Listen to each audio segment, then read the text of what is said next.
possibilities for the times to come, taking cue from the challenges of the present.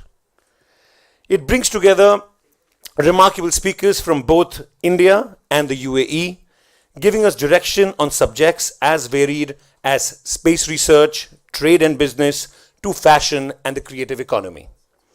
On behalf of FICCI, we would like to convey our deepest thanks to our wonderful, excellent partners, His Excellency Omar Saif Gobash and the Office of Cultural and Public Diplomacy in UAE's Ministry of Foreign Affairs and International Cooperation, VFS Global, the Indian Embassy, and the Indian Consulate here in Dubai.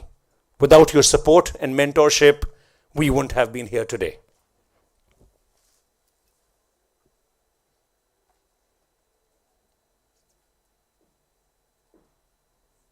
Can I request my colleagues to play the festival film, please?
And with that, I kick off today's first session, UAE and India, a shared history.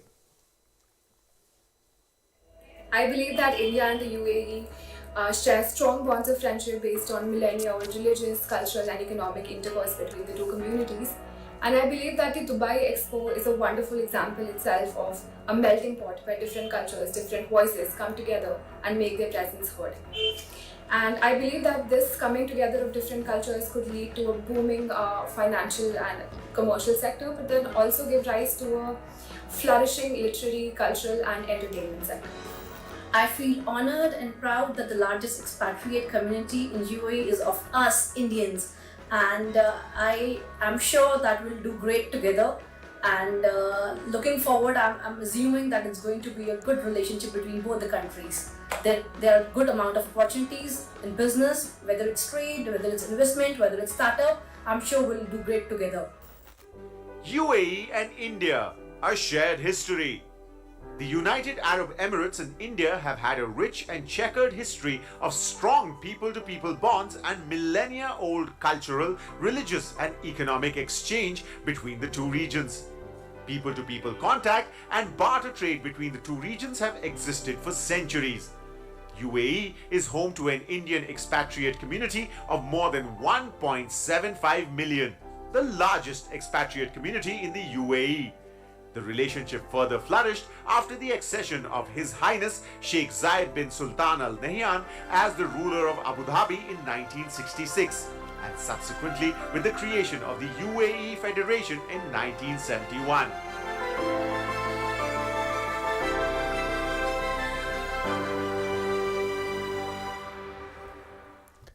Ladies and gentlemen, it's really an honor for me to invite and introduce our lovely speakers for this session.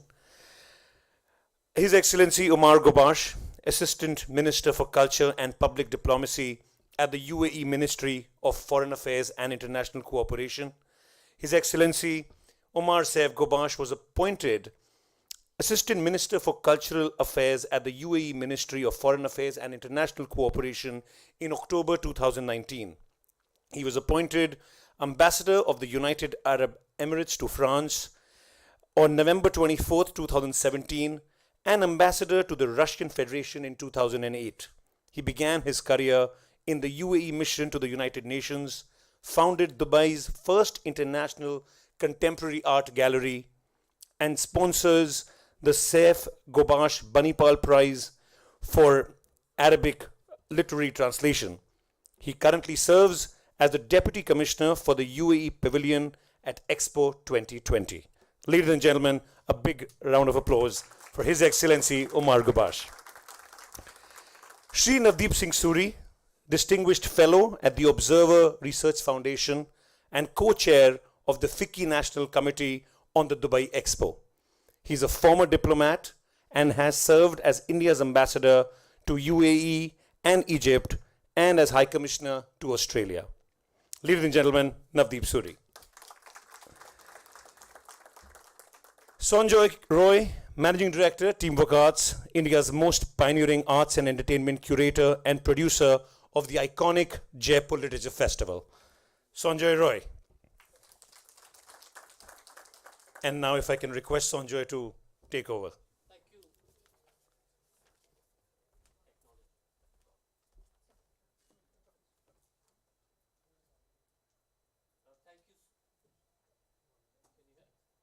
Thank you so much, Ankur. Excellency, welcome. Good to see you as always, but this time in your country. Ambassador, thank you for being here.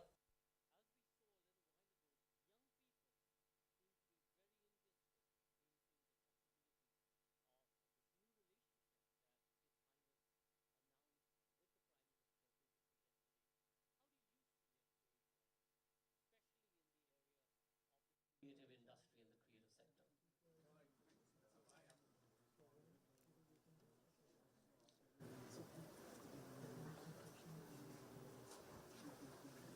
I think yeah. Yeah. Thank you very much. I recently turned 85 and I can't see anymore, unfortunately. So thank you very much. Firstly, can I say that VS Global video was amazing. What are you going to do when you run out of countries? Well, I did suggest that we now do a global national citizenship thing rather than this country stuff. So Global national citizen, that will destroy his business. We need exactly. We need more statelets. And any government that doesn't agree, they'll just do some regime change. Oh gosh. So I'm really excited about this new relationship that we've kind of announced. I actually think that it comes at the end of a very long period of having a really good relationship. This is kind of putting the crown on top of the relationship. It's recognizing what should have been recognized a long time ago. And it's creating a framework for us to actually move forward like that. Specifically when it comes to the cultural connection with India, we're very pleased. My office, my guys and gal over there worked very hard on putting together a memorandum of understanding around cultural cooperation with India, and Navdeep worked very hard with us as well.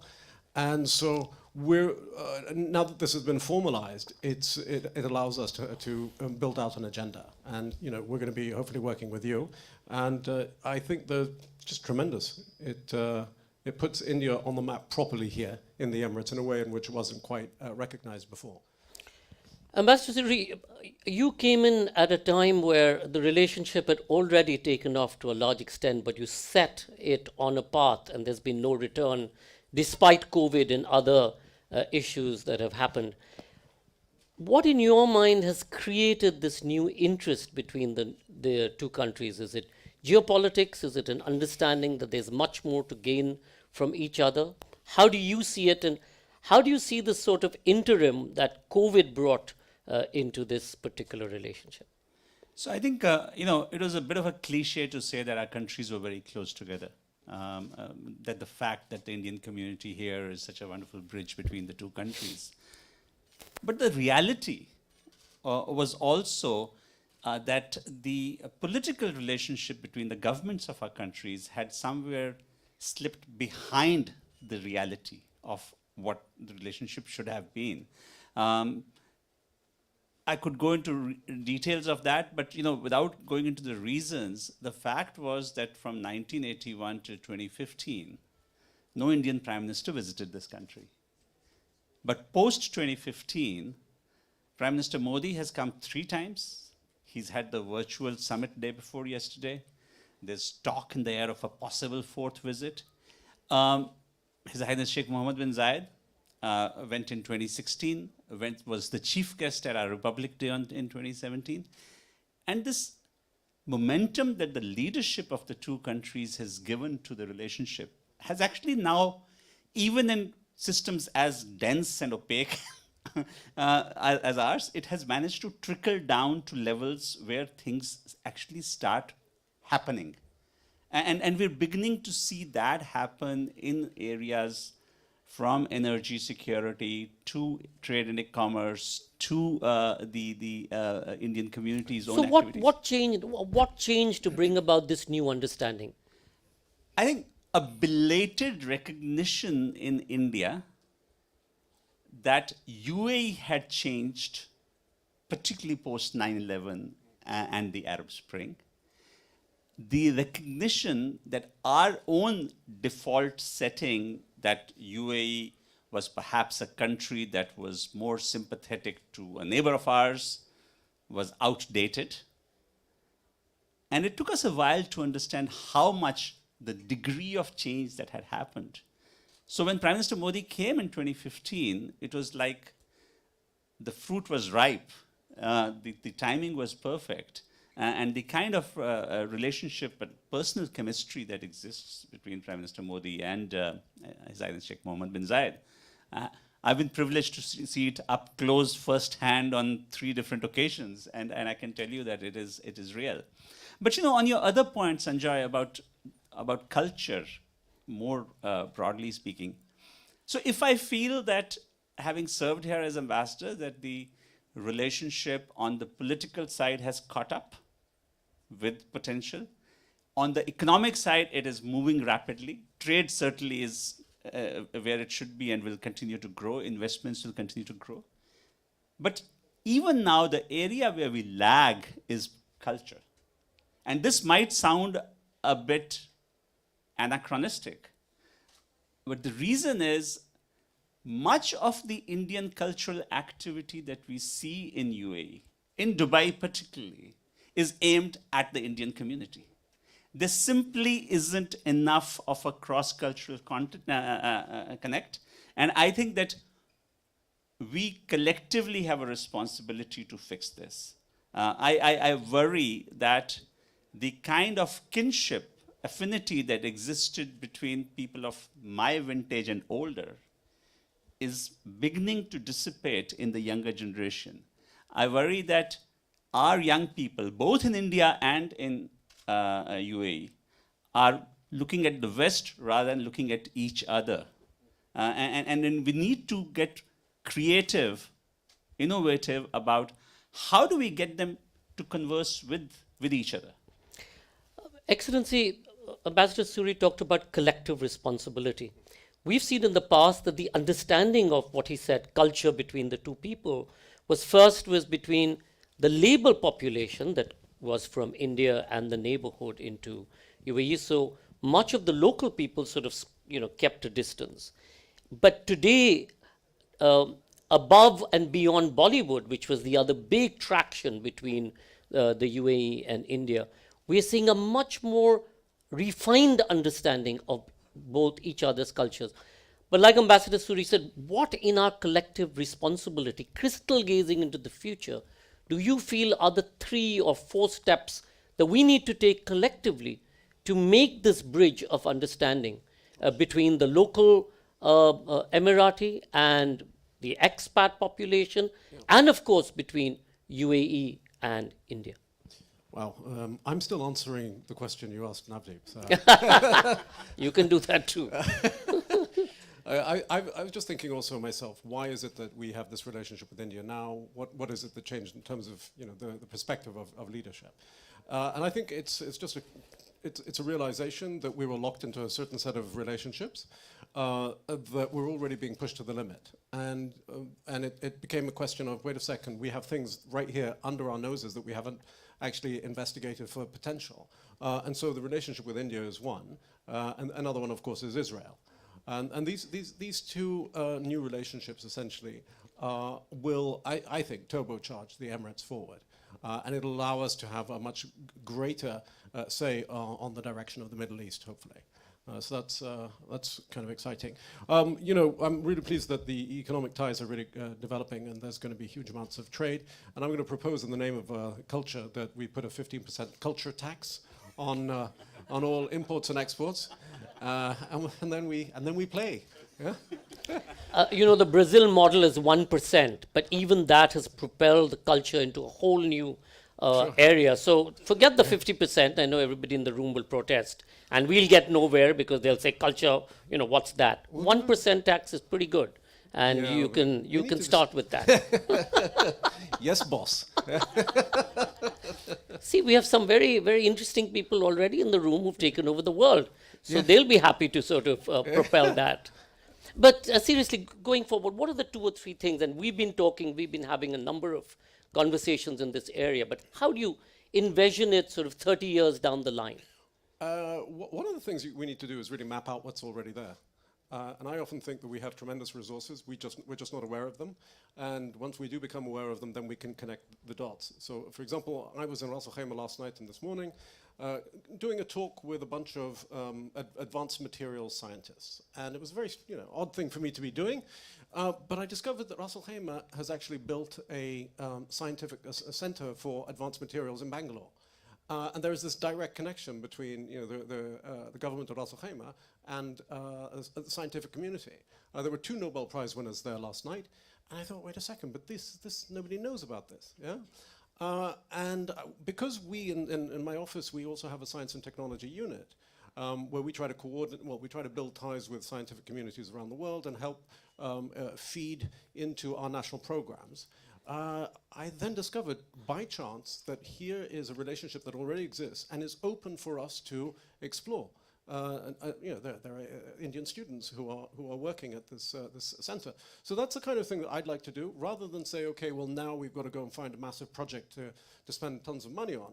It's much more interesting to find what we've already created and then maybe push it a little this way or push it a little that way. So, and that's why I'm very keen.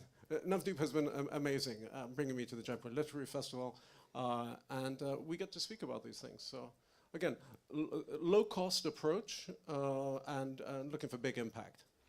Navdeep, how do we move beyond the influence of Bollywood? The culture here seems to be dominated to some extent by and it's not a bad thing, but how do we move now beyond that into the next area? So, yesterday I was privileged that, I had lunch with His Excellency Sheikh Nahyan bin Mubarak Nahyan, and we were discussing this particular dimension. And he said when he was Minister for Higher Education, he had started a system of young people from UAE going to India, for example, for internships or for a gap. And I think that if we could, and maybe since this is, I'm speaking with a FICCI hat, the Federation of Indian Chamber of Commerce and Industry, maybe with FICCI we can start a program where we place young Emiratis from NYUAD, UAE University, whatever, in internships with some of the top companies in India, get them to spend 3 months, 6 months over there and experience for themselves what the Indian business environment is. And the reason I think this is important is if the Indian economy and its growth is key to the relationship and the future prosperity, and as the visionaries in UAE see it, then I think there's an obligation for young Emiratis to understand this giant economy next door by being there and seeing firsthand for themselves. I really think that we need to find ways to connect our writers, intellectuals, opinion makers, and that's why I think for Omar to have come to the Jaipur Lit Fest and seen a little bit for himself. At the end of the day, if you do not travel and if you do not see for yourself, you will be lacking in that. I think there's a lot of room for translations, between our literatures. We need to do a lot more in that. But sitting here in UAE, Sanjoy, I really feel that one, from the side of the Indian community, we have to make a better effort to connect with our Emirati hosts. There is too much of what we do here that takes place within an Indian bubble. And I go back to my perhaps experience in the US when I was there, and the successful examples of the Indian community were those who would go out of their way to invite local people to their events, not just as a token chief guest, but actually to absorb and understand the cultures. And it's amazing how much good can come out of that. So I really feel that if we can, over the course of next year, set ourselves 2 or 3 modest targets, that we will create an internship program, we will create a young scholars program, we will create some collaborative exercises that can take place. And I don't want to go on about Jaipur, but I remember when I was High Commissioner in Australia, and you would know this, that there was this professor from the University of Melbourne who was a regular to the Jaipur Lit Fest. And one year something dawned on her that I need my master's degree students to come and experience this. And then they started bringing about 20, 30 of their young people as volunteers. Look at the impact that it makes on people who've done that and gone back. And perhaps that's what we want to try and work together. I agree with Omar. You don't need to spend a lot of money on this. But you need to get creative and think out of the box with which are the low-hanging fruits that we can harvest. Excellency, Ambassador Suri talked about translation and literature as one way into another world. And we know that culture and literature really opens your mind into a different history, a different philosophy, a different way of being. Do we have enough translations of your work coming to us, our work coming to you, and what can we do in that area to be able to develop this much more robust understanding of each other's worlds? There's a kind of a different angle that I want to take on this, and perhaps it's because I'm very selfish and I'm very interested in looking at myself and my own community. And I came across an amazing novel, which was horrifying, but amazing at the same time, of an Indian man who had accepted a job in a neighboring country, and then realized that he was completely imprisoned in a place, he had no idea where he was. And it was an awful story. But it was a fantastically told story, and it got me thinking. This is a way in which we can reflect on what we do to other people, right? Because very often we walk around just like this, thinking everything was easy, these people are, they have jobs, they should be grateful. But actually, we're participating in a system that may not be as jolly as we think it is. So that came from reading a novel. And I was sitting in Los Angeles, right? So that's the kind of thing that I think is very important. Let us discover ourselves through through literature. through reflections of others. That's one very important aspect. And then, of course, India has very rich literature, but of course I can't read any of it, so I can't access it. But I know by reputation. Yeah. I would personally be fascinated by literature coming out in the Malayalam language, because I've been surrounded by Keralites all my life, and I want to know what is it that. Thank you. I want to know what is it that what do they write about? What do they think about? When they go home for the holiday, what do they do? Where are they? And all of that is, for me, is a mystery, and it would really open my eyes. And I think there are a lot of Emirati kids who need to understand who is it that is actually working alongside us, and without whom we would not be who we are today. Right? So that's something that's really important. And I think, Ambassador Navdeep, I think you have now put yourself onto our committee already with all of these excellent ideas. So. Ambassador Suri, what is the role, I mean, in this larger world of public diplomacy and the creative sector, what is the role that the arts has in pushing back on hatred, violence, and engendering empathy, as His Excellency talked about? How do we do that? And is there a role, and how do you see that working between UAE and India? Because Indians have a slightly different view of people here, and I'm sure they have a completely different view of people there, and much of that view is Kerala is India, or Bihar is India. It's true. No, I mean, that is the reality. So how do we work beyond that? I think art really has a crucial role to play in breaking down barriers. I think the othering of other communities happens because of lack of understanding, lack of awareness, lack of familiarity. And over the years, we seem to have progressively, we travel more, but I don't know whether we understand more. And I think that the capacity of music, literature, art, theater, to enable you to relate to other cultures is vital. Travel helps, reading helps more, talking to people helps even more. Having one meaningful conversation with one person from a different culture can be more rewarding.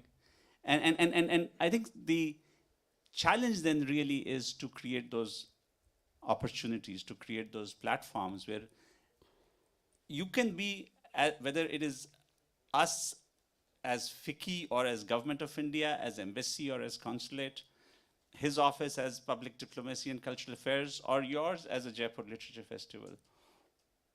What are the things that you can actually do to facilitate those engagements? Because yes, otherwise, we see a steady drift where opinions are getting more and more polarized, and even the desire to understand and appreciate a different culture seems to be diminishing. And maybe, liberals like me or long hairs like you will become a minority. Excellency, one of the things that the ambassador... Can I just interrupt? Yeah. So you're the liberal, you're the long hair, what am I? You're, in this case, the gown, not the suit, but hey. Okay. No, but taking from what Ambassador Suri said, Excellency, we've seen that when you come to Jaipur and you sit in a chair and you travel the world, but like what Ambassador Suri said, finally it's that travel that opens your mind to the incredible possibilities of this great relationship. But travel is a bummer right now. I mean, you have to outsource your nose because of the number of times you do nosy between India to get here. Is this going to get easier, or are we continuing to have to do Michael Jackson nosy stuff, here's my nose kind of stuff? Will there be a possibility of easing travel to be able to build this relationship that we have, like what it was earlier? There was no people from here traveled out to India, people from India traveled out to hear in the house of the old. I'm pleased that you think I'm Nostradamus and I can predict the future. 30 years, come on. Not a. I don't know. I think we should follow the British lead, you know, just live with COVID. You take your masks off. Thank God for Boris Johnson's political crisis. Otherwise, you know, that wouldn't have changed. I don't know. I mean, we're certainly living with it. We've moved on. We're not And effectively. And effectively yeah, so. Yeah, absolutely. So I'm an optimist on this. I think, you know, it's going to start up very, very soon. And the fact that, you know, I'm actually coming to Jaipur next month is a great sign. Ambassador Suri, last words in terms of where do you see this relationship going, especially in this people-to-people exchange, young people-to-young-people exchange, understanding each other's view. This is the problem. This is the problem between countries, right? They'll do this whole mic thing. Look, I think that we are actually poised for tremendous growth. Not just the comprehensive economic partnership agreement that was signed, or the fact that the vision document that has been put out actually makes that effort to set out the next 20 or 30 years of a roadmap for the relationship, and it's a level of ambition that that is quite remarkable from both sides. So I don't want to do too much of crystal ball gazing, but I would say that from an Indian perspective, this is going to be one of our top 5 relationships in the world over the next 10 years. And I think you're going to see a bit of the same from the UAE side. All of the building blocks that are needed are in place now. The one element on which we will continue to give ourselves a can do better score is culture. And that's the one that we need to fix, not just through this conversation, but through a sustained effort. Thank you so much, Excellency. Thank you so much, Ambassador Suri. For those of you watching, be inspired. The Ideas Festival is really to look at the future, crystal gazing into the future. Can I have a few words? Go for it. You've got the mic. You see how this works, huh? Yeah. This is what we're up against. No, I just wanted to say, you know the famous saying, Mike is right, yeah? Totally. Wonderful to be here today. Thank you. And yeah, it's amazing to have somebody like him who actually understands and appreciates both culture, diplomacy, and literature. And it's always a pleasure to have His Excellency visiting India. But for those of you who do remember that the Be Inspired series, which is watched by millions now across the world, really looks into that, not into the distant, ever disappearing future, but into the immediate future in areas, whether it's diplomacy, geopolitics, space, travel, mobility, sustainability, fashion, all of that. So do log on, watch the series, and this will go live across a whole period of time coming forward. We'll let you know. Excellency, thank you. Ambassador Suri, thank you. Ankur. If I can please request my colleague Parul to come on stage and present a small token of thanks. Thank you so much for such a superb and an enlightening session.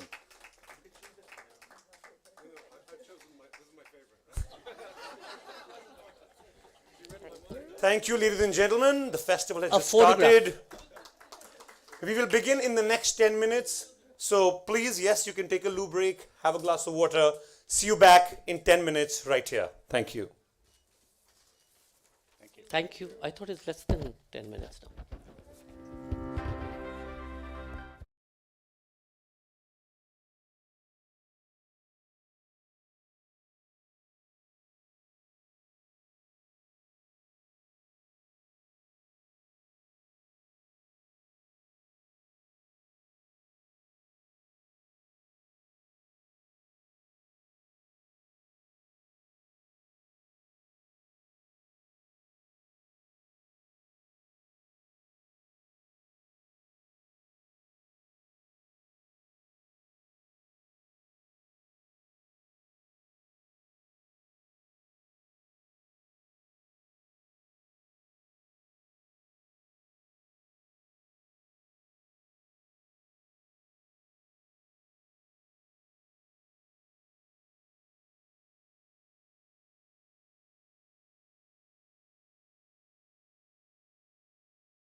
Flight path to the future, travel and technology.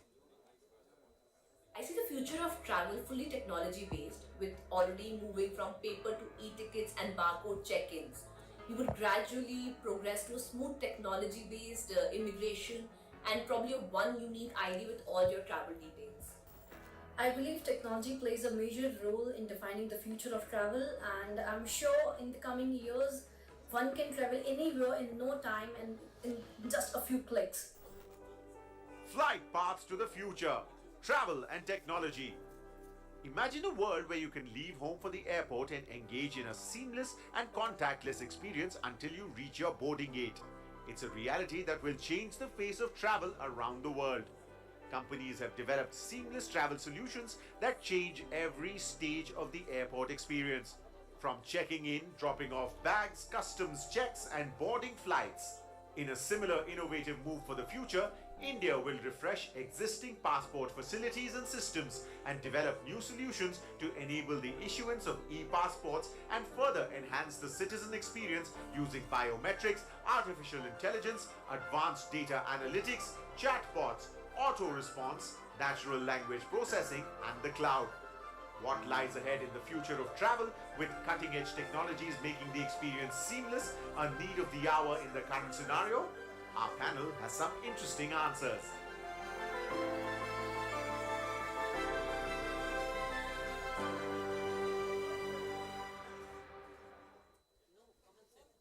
And now allow me to invite our panelists. Our speakers today are Shri Navdeep Singh Suri, Distinguished Fellow at the Observer Research Foundation and co-chair of the FICCI National Committee on the Dubai Expo. He's a former diplomat and has served as India's ambassador to UAE, Egypt, and High Commissioner to Australia. Ladies and gentlemen, Ambassador Navdeep Suri. Mr. Zubin Karkaria, Global CEO, VFS Global. Zubin conceptualized and set up VFS Global as an outstanding example of disruptive innovation and led the company to become a global leader in its space within 4 to 5 years of its inception. May I please call upon Mr. Zubin Karkaria.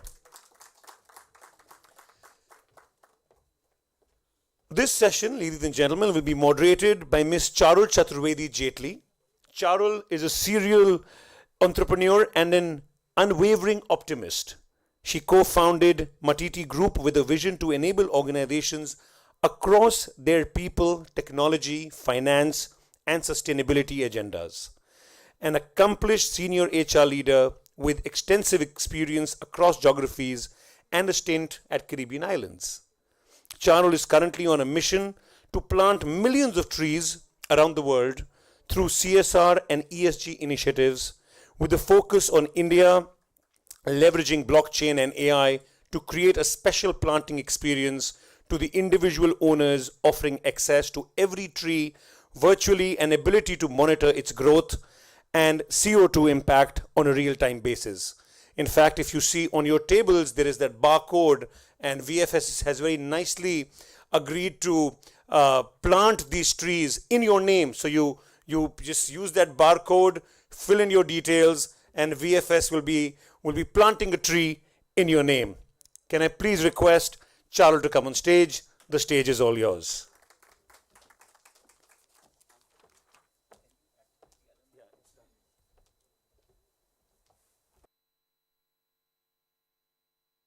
Can you hear me?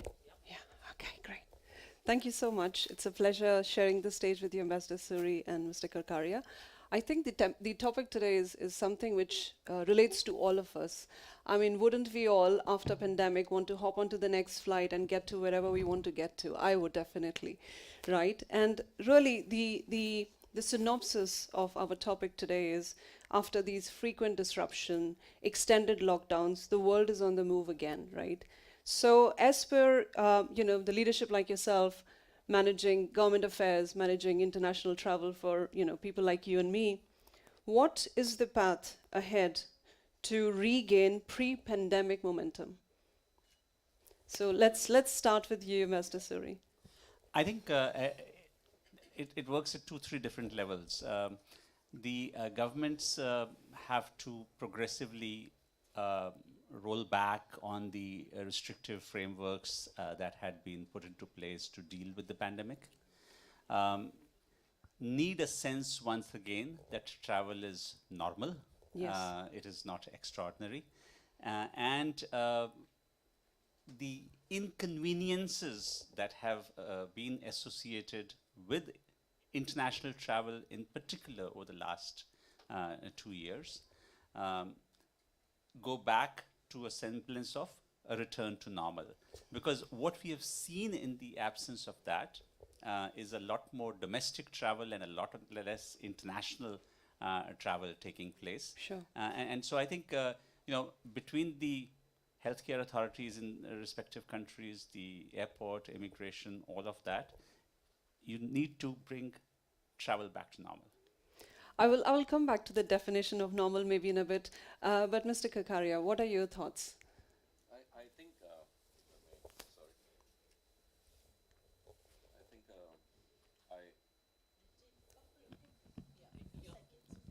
We go, yeah. Hello, yeah. I think I tend to agree with the ambassador. Very key points. One of the other key points that I see is regaining the traveler's confidence. Sure. And his comfort to travel, the fear that he still has. How do we change that mindset? Also, how do we make it easy? Is it a stress to travel, or I should travel as how I used to travel in the pre-pandemic days? The other part is how the UK has taken a stand. Yes. I think that's a very bold, what you call move, but at the same time, it's just increased travelers' confidence to travel. You can see the number of flights to the UK, people traveling. Yes. I went to the UK 2 weeks ago, and it was like a pre-pandemic feeling. People were much more open to shaking hands. Cautious, but I think the normalcy seeps in. The third part would be technology. Technology has to play a key role, but it should not. It should be an enabler. It should not create more what you call inconvenience for the traveler. Yes. Don't make me fill up 20,000 forms before I travel, or when I'm traveling back to my country. True, And it should be on a scan, or it should be portable. Through the respective countries' apps. The health apps should be aligned so that I can just show the health app and move on, and I don't have to keep on uploading documents Sure. for different countries. So I think 3 things, but most important is regaining the comfort or the confidence of the traveler again. Yeah, That's very yeah. important. I totally agree. I just want to get your thoughts, Ambassador Suri, on what you said about the normal. So, from government perspective, what could you think would be, for people here in the room and for somebody like me, could be the new normal? So I think we've now announced for 87 countries Yes. that you don't need to have an RT-PCR test before you board. UAE for now is not in that category because there's a domestic tussle going on here about the requirement of the rapid antigen tests and so on that we need. I think it's only a question of weeks, not even months, before these things get resolved. And these are things that the governments need to work on. So that's, to me, that is the critical role of governments, to communicate with each other in ways to bring travel back to normal. The restrictive frameworks that have been put in place for good reasons at that point True, of yeah. time, but to recognize that perhaps those are no longer needed. That's where I mean that the role of government at this point is Sure. crucial. Sure, no, I totally agree. And, considering the travel sector, Mr. Karkaria, it was one of the most impacted in the pandemic, right? So tell us about the key learnings for, let's say, an organization as big, vast, and as impactful as VFS Global. And then, of course, we want to come to, the government learnings from this. Has agility, you think, assumed greater relevance for businesses in today's day and age? Yeah, I think for an organization like ours, when we were actually on a roadshow to list the company again in Zurich. Okay. So we delisted ourselves in 2016. We were supposed to list early 2020. I finished my investor round in the US. I finished in the UK and Europe. And then we had a large analyst meet here from analysts all over the world. And there were trickles of information about, there is something called COVID that's happening. And the analyst asked me, what do you think about it? And at that time, nobody knew it would be that bad. Yes. So we were referring to SARS and the other pandemics that, even during SARS or the bird flu or anything, it was a dip, like a valley of death for 3 months, and then we came out of it again.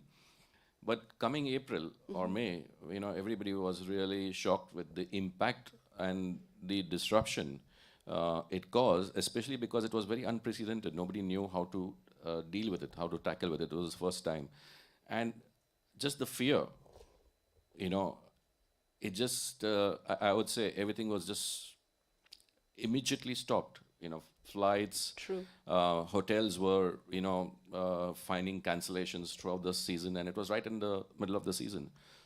What we did was, I always believe in Sam Maneksha's words, the act of omission versus the act of commission, and when you decide that there is a problem coming ahead, you need to be decisive. True. Now, it's easier said than done that you have to take actions because there's a lot of pain behind those actions. There's a lot of, what you call effects for different stakeholders for those actions. But you have to take those actions for the better good.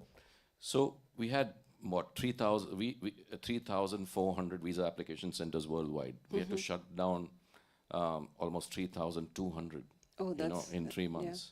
We had to let go. We were 15,000 plus people. We had to let go of a lot of people because there was no light at the end of the tunnel that we would say that it would be 3 months or 4 months. Correct. We just couldn't keep people at home. Yes. But what we did was we took some very decisive actions at the very beginning, and those actions not only helped us to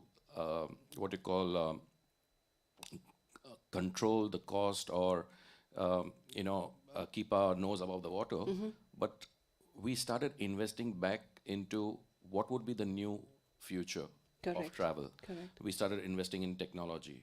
We did what we call home learning for our staff. So we have almost 110,000 people joining for different courses. We had 200 courses going on. So we started what we call investing back into technology.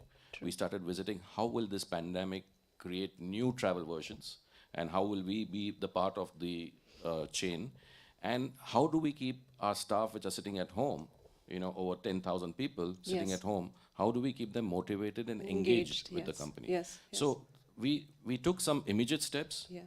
They were hard, but as I said, those were required. I agree. Ambassador Suri, just continuing on that dialogue, I mean, as government decisions, right, agility is the key, especially given the, pre or post-pandemic market conditions.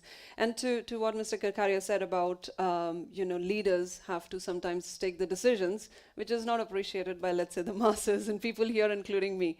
So how does that work along with, being agile, making those bold decisions, which are for the better good of the travel industry, of business leaders like Mr. Karkaria, and for the citizens like myself? Well, I think it would be a little ambitious for me to speak on behalf of government, broadly speaking, narrowly speaking, any particular way. But let me just say that the area that I do know and the area that I have represented in the past is the field of diplomacy. Right. And it's interesting to see how international diplomacy has tried to cope with the imperatives of travel restrictions. At one level, you saw for almost 2 years a lot of non-essential travel vanish off the screens. And there was a temptation amongst some analysts that do you really need to travel if you can do virtual summits? And India did its first virtual summit with Australia. Right. And that was because Prime Minister Scott Morrison's visit had already been postponed twice. And there was a desire to get things moving. But along with the technology that has enabled us to do virtual summits, there's still that recognition that there is no substitute to personal relationships. There's no substitute to personal contact. And you also live in an era where there's a fear that super sensitive conversations between leaders taking place across Yes. those links could be hacked into by Let's hope not. others who are not supposed to be listening in on those conversations. Yes. And I say this because back in March 20, within 2 months of his inauguration, President Biden hosted the first Quad summit with the leaders of India, Japan, Australia. And they traveled to Washington for that first in-person summit. And now the moment you saw Omicron receding a little bit, last week you had the Quad foreign ministers Yes. meeting in Melbourne. And that just underscores that you do need to travel. You do need to have those personal contacts. So the restrictions had to be observed, but now there is this real need to return to those contacts that are so crucial for international diplomacy. I think there was some talk amongst analysts and thinkers that are we looking at a virtual embassy? Oh. So I was in a discussion on this. So my response was the day you say, beam me up, Scotty, might be the time that you are talking about virtual embassies, but nowhere anytime soon yet. Do you have anything to add? You had a big smile when you said virtual embassy. Is there anything you wish to add? No, there could be a virtual embassy. It gives us more work to do. No, I think it's very important currently when we are looking at travel that there is some sort of comfort Yes. that people will have sooner now to travel, and I don't see this sitting at home and working being very efficient in the long run. Yes. People have started what you call, especially in some countries, actually revolting to go back to work. Revolting in the sense, if I can do and save the commute. Now, Yes. it's not only in countries like India, but in other places also. Even in the UK, people commute a lot. Yes. You'll be surprised that they commute an hour, sometimes an hour and a half. If they could do the work from home, they would prefer to sit at home. Yes. But how effective or efficient is that going to be in the future? That is something Needs to be seen. Yeah. Yeah. And I personally, my personal opinion, and this is absolutely my personal opinion, I think nothing beats a physical office. You cannot do what you do day in and day out, Right. in a virtual environment. I You agree. need the touch and feel. You need the emotional content between people. You need the people to work together, and that can only happen if you have a physical touch, have a coffee together, drop into somebody. You can't always say, we need to discuss this so everybody gets on the line. Yes. You can just pop into somebody's room and say, what do you think about this? You get an idea, and that's how things move. True, true. I mean, this event today is also technologically enabled, right? But I think nothing takes away the fact that we're all sitting here together and the impact it's creating. I think it's phenomenal. That brings me to my next question. And you touched some of the elements of it already. So what are the areas where you foresee technology to bring ease, efficiency, and make the travel sector more resilient for the future? So, aspects of efficiency you touched upon, ease and resilience perhaps. I think, Sujoy had mentioned before also when we were having a chat that it should not inconvenience or it should not cause fear in a traveler's mind that I have to travel. Yes. That excitement and joy for traveling abroad. Like we had done a study in India, and in most economies which has got a huge middle class, so what does the person want? What is his highest priority after, of course, buying a house is to travel abroad. Yes. So the excitement is there, and now, first it was a luxury, now it's become a necessity. Correct. And first people used to travel once in 3 years, once in 5 years. Now they want to travel 4 times a year. It could be 3 close destinations, 1 long destination. So from that point of view, what the world was looking at as travel to make ease before the pandemic, was stalled for almost 2 years, saying, okay, the whole rules of the game have changed. I think we can use technology, but it should be, again, an enabler. It should not create more work for the people that are traveling. Contactless travel, yes, possible. through technology again, not only, we were talking about the tunnel that you can pass through, so you don't have to, go via immigration officer. Uh, Governments have started iris programs where you can actually just show your eyes and move, Yes. so you don't have to take out your passport. Yes.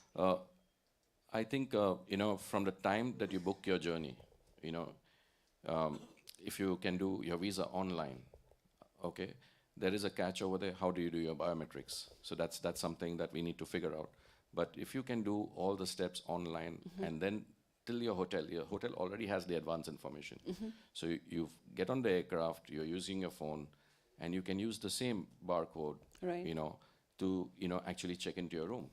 So you can have that seamless experience, but it'll take time. For the reasons is there will be restrictions and there will be security concerns always. You talking about data security? No, yeah. physical security, Yes, yeah. data security. See, data security, I still see it less because when you use technology, then there's no physical documentation lying around. Correct. Yeah. When there's no physical documentation lying around, you don't know where the documents are going to be lost or sold to somebody, for a price.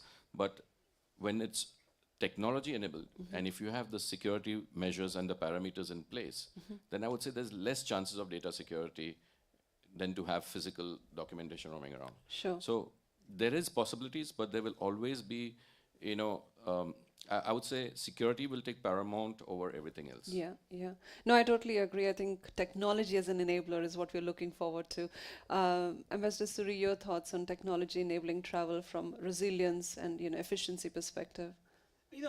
India's embraced technology in a big way when it comes to travel. Having worked in different embassies around the world, I remember the days when how antiquated our own systems to issue visas used to be. Yeah. We introduced e-visas, 7 or 8 years back.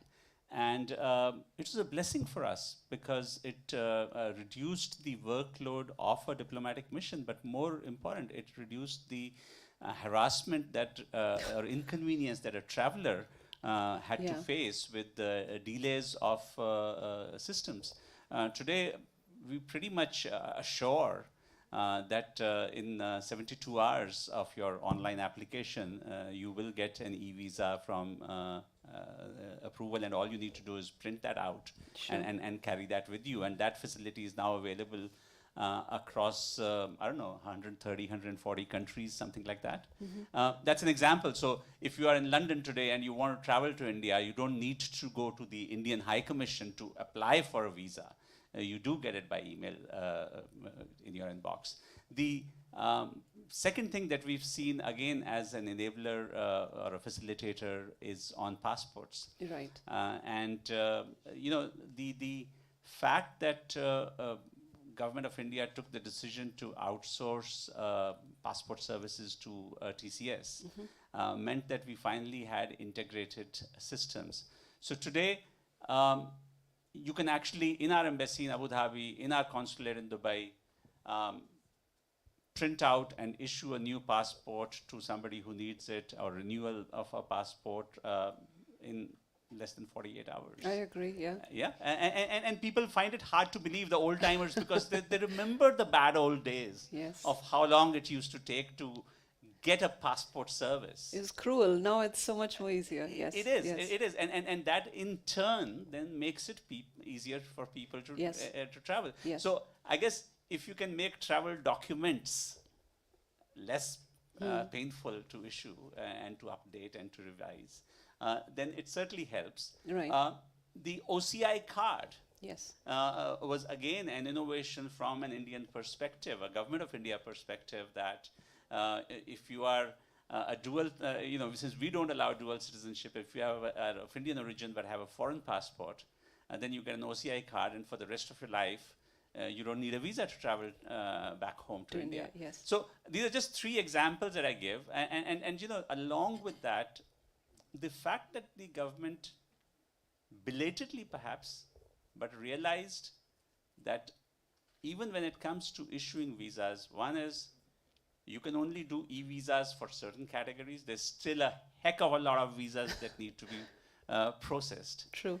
And companies like VFS have the specialization and technology that you need to do it more efficiently. Correct. So purely from a service delivery perspective, the fact that we were able to embrace outsourcing and give it out to professional companies made life a lot easier for those who wanted to travel.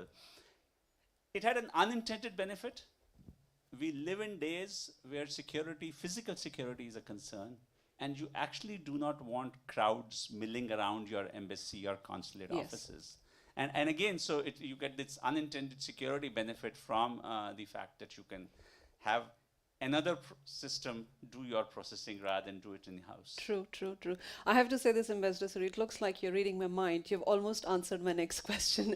So I will go to Mr. Karkaria here to get your thoughts in terms of outsourcing of technology, right? I think outsourcing of technology mandates, especially in Indian context, has been a key driver.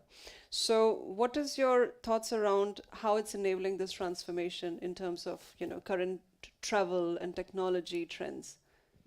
So I think there are a lot of, I think, small projects that have been on with different governments Right. to work on technology and travel. For example, let's take if somebody is coming from India to Dubai and he needs a visa, so he can go to the app that we have created on the phone. He can fill in the information, click his photograph, and upload it, and his visa will come back on his phone. So he doesn't have to get out of that phone. That's amazing. Yeah. If you're traveling to Thailand and if you need an e-visa, Right. you can even do a premium service on your phone. Again, just click your photograph, fill in the form, and when you're boarding the flight, you can apply. And when you land, you would have the visa on your phone.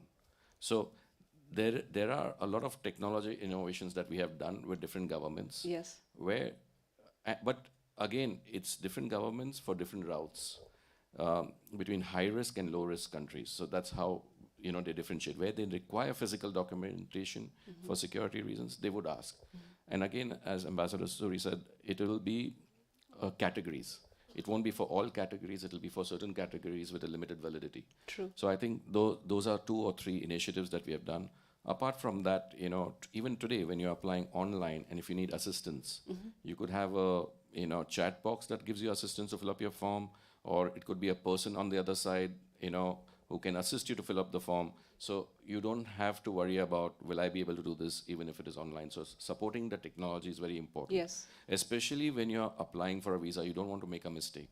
And that one mistake can cost you a rejection or a delay, and that's what you don't want. So that there's, behind the technology, there is a lot of support that is required. Sure. And again, we discussed some time back about location-independent visa processing. More and more governments are shutting down their operations in countries and are trying to centralize the visa processing from a hub in the country of origin. Sure. So like Finland today, between St. Petersburg and Finland, they have over 1 million visa applicants that actually Russians applying to go to Finland.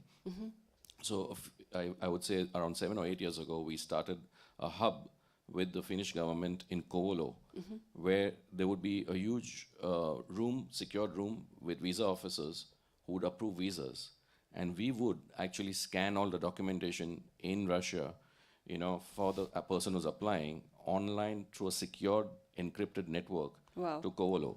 So he would have the person who's giving the decision making would have his passport scanned.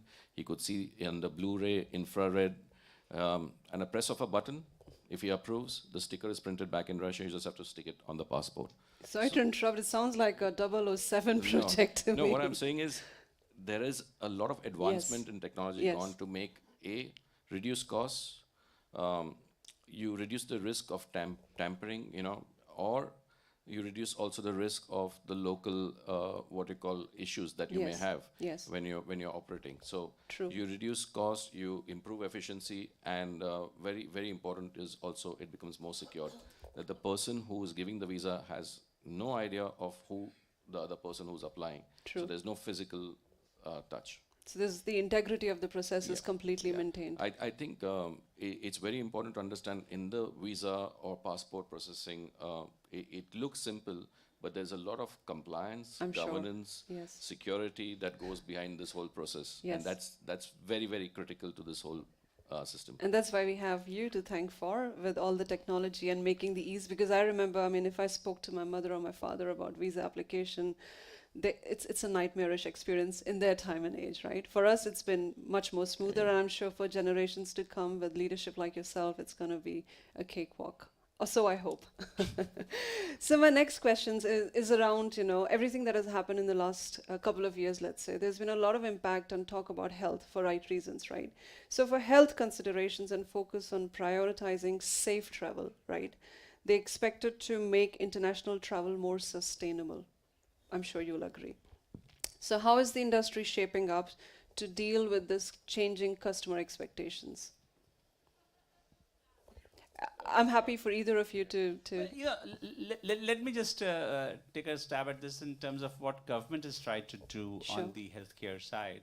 I think we were probably quicker off the mark than most other countries when we had the COVID app I developed. agree, yes. And the fact that your vaccinations had a QR code, it was linked to the Aadhaar card, meant that there was a foolproof document that we were getting at a time when many other countries were still doing handwritten True. vaccination certificates. True. The second level, I think, where we did fairly well was in terms of working with WHO in getting approval for Covaxin. Because there was this whole concern that Covishield is, or AstraZeneca is approved by the WHO, but what about The other one is Covaxin as not, the yeah. the indigenous vaccine? And so it took a fairly sustained conversation. Bharat Biotech had to give all the research to the WHO experts and so on, for us to eventually get. Here for the Dubai Expo, I can tell you that when we were having these conversations with the Expo authorities in the run-up, there was this concern that would people with the Covaxin Be allowed, yeah. vaccine will they be allowed to come? Yes. And again, we worked out with the UAE authorities that as soon as WHO puts it on its approved list, people with a Covaxin will not have a difficulty. So again, these are things that government tried to do, I think, in a very timely fashion, Right. to be aware that you live in this new reality where your vaccination certificates, the integrity of those must be accepted by your interlocutors. Correct. And that meant showing them your system. We did this with the Expo authorities. Invited them to come, take a look at how the system works, assure yourself that it is foolproof, and then enable the travel to happen. That's incredible. Wow. Anything that you'd like to add, Mr. Karkaria? I think what I would like to add is where VFS, supported a few what you call projects, basically to see how we could make sure that the person who's getting his RT-PC test done before travel does not have to carry a physical paper, or if he doesn't have his phone or something, he can still travel. Right. At the same time, trying to secure the system where somebody is not tampered with the RT-PC report. Because there were instances at the beginning that there was a lot of tampering of the RT-PC reports. People were getting fake certificates, Yes. or modifying certificates, and traveling. So what we created a system is straight from the lab, the document, whether it's positive or negative, the RT-PC result, is picked up from the lab on a system that goes straight to VFS. VFS verifies it and sends it to the airline. So that way what happens is, and immigration. Right. So what happens is, you don't have to carry a paper. At the same time, the countries are assured in the bubble that there is no fraud taking place. So this was something that we started doing between Indonesia and Singapore. We started doing between Canada, US, and Aruba. So these are the projects that we took up. At the same time, as a matter of convenience, we started offering RT-PC tests to people that were applying for visas. So they could do that at our visa centers also. Oh, nice. Yeah. Oh, lovely. I just read this morning. So Expedia they have come out with a report. So they conducted a survey for over 12 countries, and 65% of the respondents said this, that 2022 is going to be exceptional in terms of travel. And Expedia has named 2022 as the year of the goat. So that I don't misspell, so it said year of the goat means greatest of all trips, which means a lot of people are looking forward to planning great trips with, I don't know, with colleagues, with friends, with family. So there definitely looks like there's a lot of change in trend coming in with this year, positively, right? So as per you, generically from travel and technology perspective, what are the future trends that you see, and something that you can leave the audience with? Let's go with you, Ambassador Suri. All right. Crystal ball gazing again. Yeah. Look, I think we're poised for a bunch of different factors coming in. At one level, technology is going to play a growing role in ways that we perhaps don't even see. Yeah. As the IoT technologies develop, as 5G becomes a reality of our lives, you would probably have sensors on your baggage talking to your phone and saying, I'm there, why don't you pick me up from the baggage belt. You'll have Google Translate already there with you. Yes, So the fear of traveling in a foreign land and not being able to converse or communicate is probably going to be historic. Yes. You're probably looking at advanced versions of what we currently have as digital travel documents.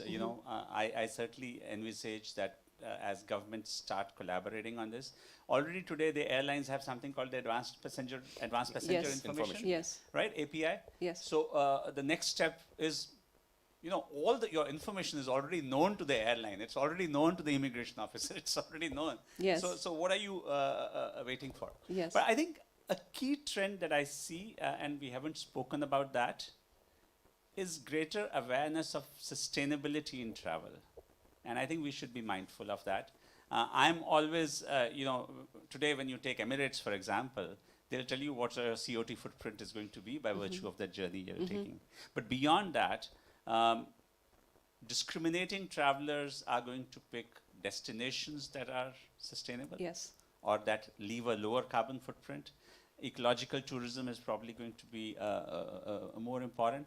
And we're going to be mindful of this, that, I want to go on a holiday, but do I leave the planet in a worse condition True. as a result of my holiday? Yeah. And I think those conversations are as important as we talk about ease of travel, is the necessity of travel, Yes. and is the impact of travel. Agreed, And that yeah. should become an integral part of our thinking on this. I totally agree, and I don't even want to get started on sustainability. We'll be here all evening. But yes, to Mr. Karkaria, what are your thoughts No, on future I trends? totally agree. Very important Yes. point that Ambassador brought up was sustainability. And I Yes. think people are more conscious about it now. Yes. The requirements are more and more across all governments and all countries about companies to support the environment in the best way they can. Yes. And I think there have been benchmarks that have been set. There have been promises that have been made. There are what you call a lot of initiatives with in sheer genuineness, trying to say how do we make it sustainable. At the same time, when we do business, it has to be with an ESG responsibility. Yes. And if you see in the last 12 to 24 months, I think the UK, Europe took a very fast what you call action on these areas. Companies like us, we have a ESG head. They report directly into me. I think Elena, she's here. I think she's going to talk about ESG, I think, in the next session or something like that. And we take these things very seriously, not for the reason that it is required by the governments, but it has to be coming from within.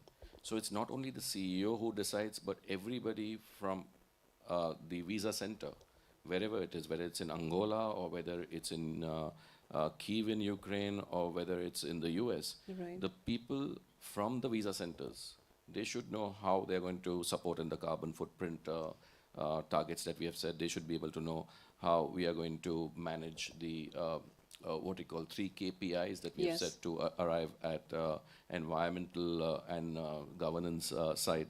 So I think everybody in the organization, in their what we call MBOs, the where they get their incentives or bonuses, Right.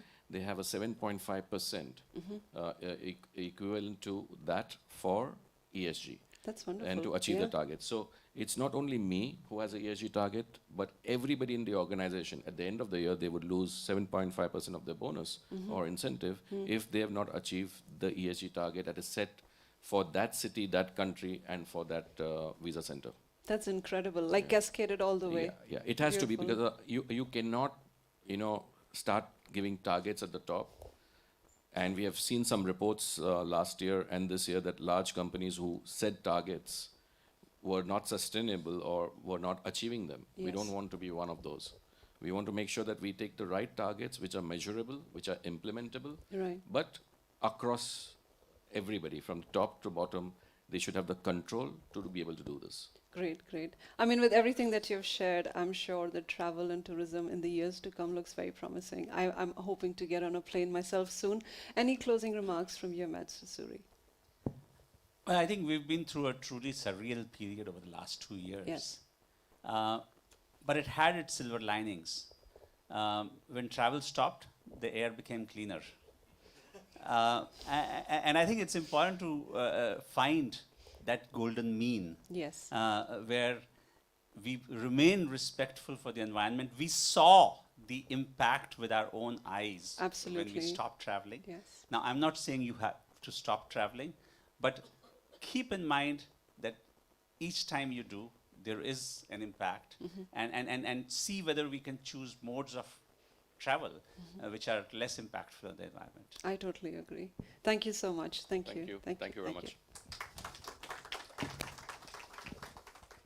Thank you so much, Charul. Thank you, Zubin Karkaria, and thank you so much, Ambassador Suri. If I can please request my colleague Parul to come on stage and give a small token of thanks to our wonderful speakers. Oh, We will come down.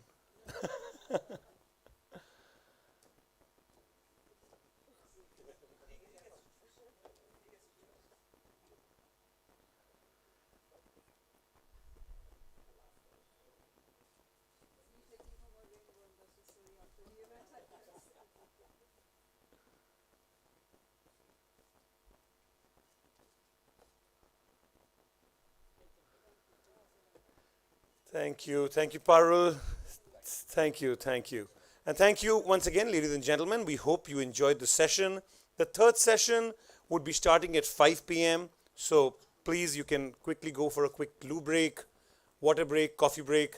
See you back in the hall at 6 p.m. Not 5, sorry, 6 p.m.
wait for people to settle down?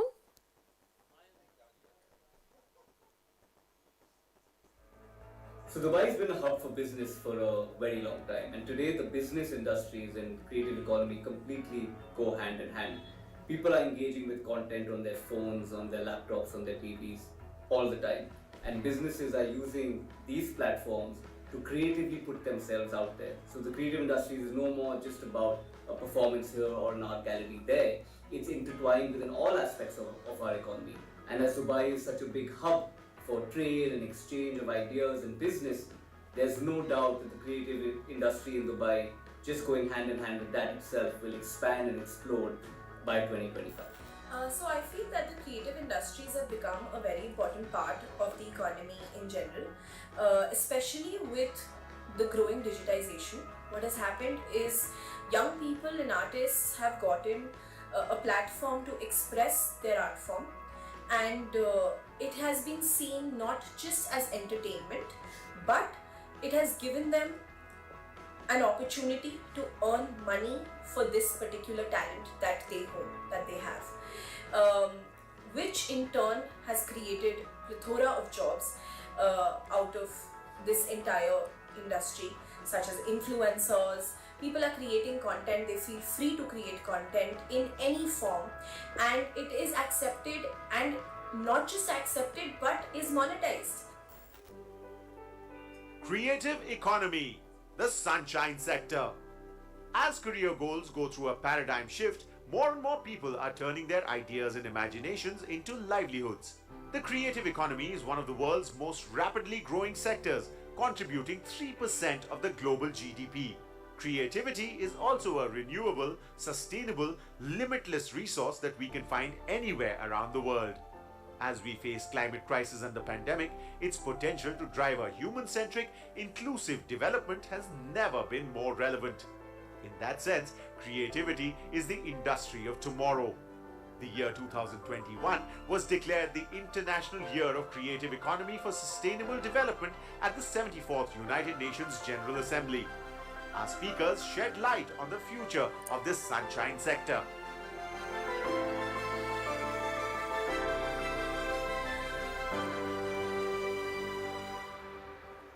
So we shall begin this session, which sheds light on the new economy, the new sunshine sector, which is not really new anymore. We've had the creative economy for decades, for centuries. We've just started to recognize it now. And to address this wonderful session, our speakers today are Mr. Roshan Abbas, creative entrepreneur and founder, Commune India, a stage, theatre and media personality whose name frankly needs no introduction. He's an entrepreneur, author, film and theatre director, TV and radio host, podcaster, producer, and also a storyteller, most importantly. A stalwart in the Indian media industry, he has always been ahead of the curve, pioneering innovation across platforms and mediums. Roshan founded and led Encompass as managing director into becoming India's largest and most awarded experiential marketing agency. Give him a big hand, ladies and gentlemen.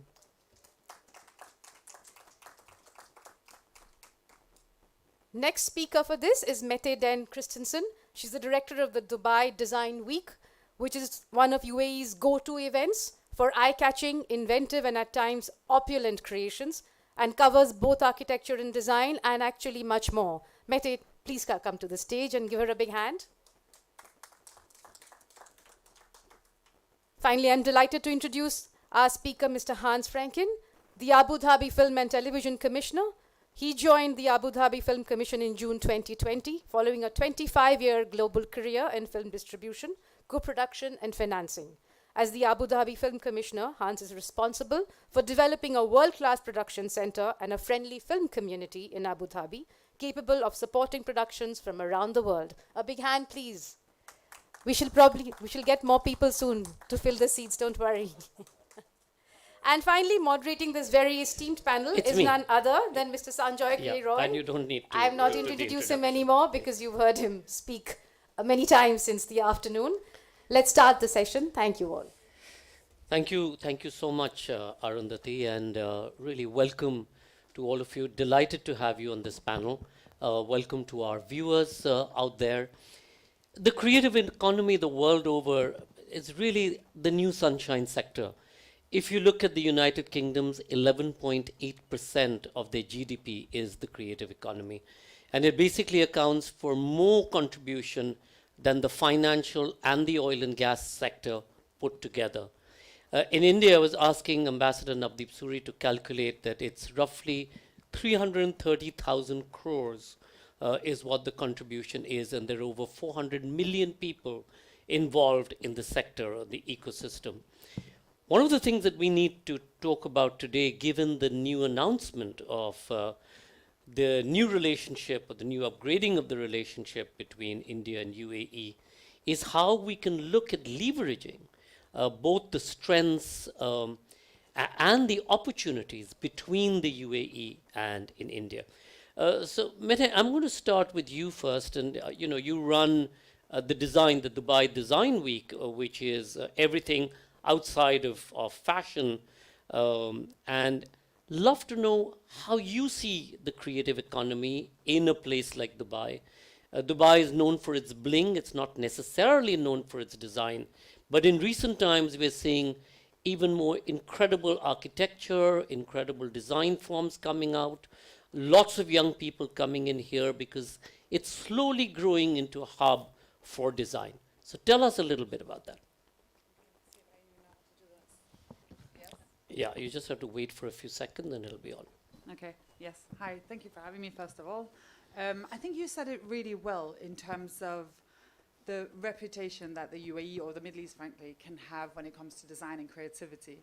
And I think there's been, even before we started at Dubai Design Week, a lot of educational sort of groundwork to do in terms of what is design if not fashion. Can it be a serious career?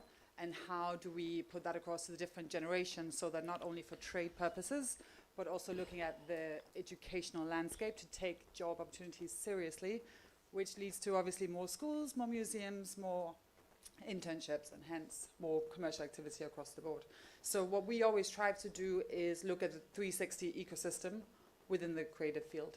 So whether that's cultural exchange, whether it's providing a platform for showcasing talent, for commercial opportunity, we try to look at all of that spectrum. And do you feel there's an opportunity to do a collaboration like this back home in India? I mean, I've been saying to the government, say Goa, which is a place where a lot of young people have again migrated to and has become a very vibrant design community. Is there a way that they can be an exchange between the two communities, looking at opportunities on both sides of the Arabian Sea? For sure. I mean, we've been doing this for a few years now, and it's something that's really growing. And obviously now with Expo 2020 also on, we work with trade organizations, initiatives, embassies from around the world or based here that are looking to either showcase mandates of where they come from, maybe to change perspectives of what it is that they stand for, or whether it's exporting of furniture or creative talent. So that's absolutely something we do, and we do it on a very tailored case-by-case sort of partnership. Roshan, you're the president of IMA, and we know that the event and entertainment industry in India is worth billions of dollars and creates billions of jobs as well, or millions of jobs as well. What do you feel? I mean, you recently have moved from India to Dubai. In many ways, we've lost talent, or India's lost talent, and you've migrated to Dubai.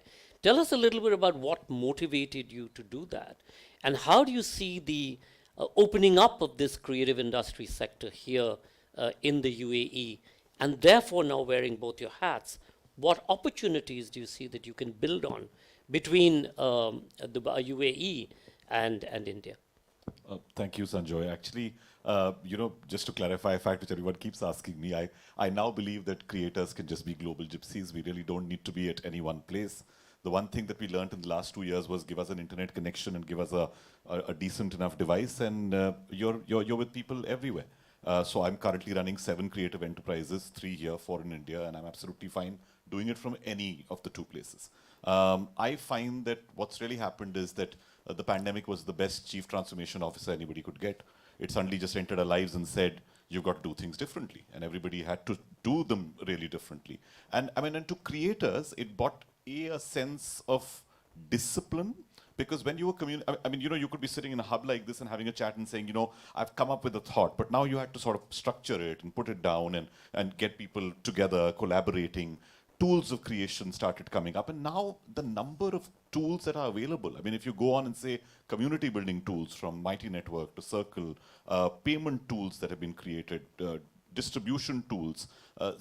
I really feel that in the last 2 years, there's been such a flip in what's happened that most creators who understand digital are thriving.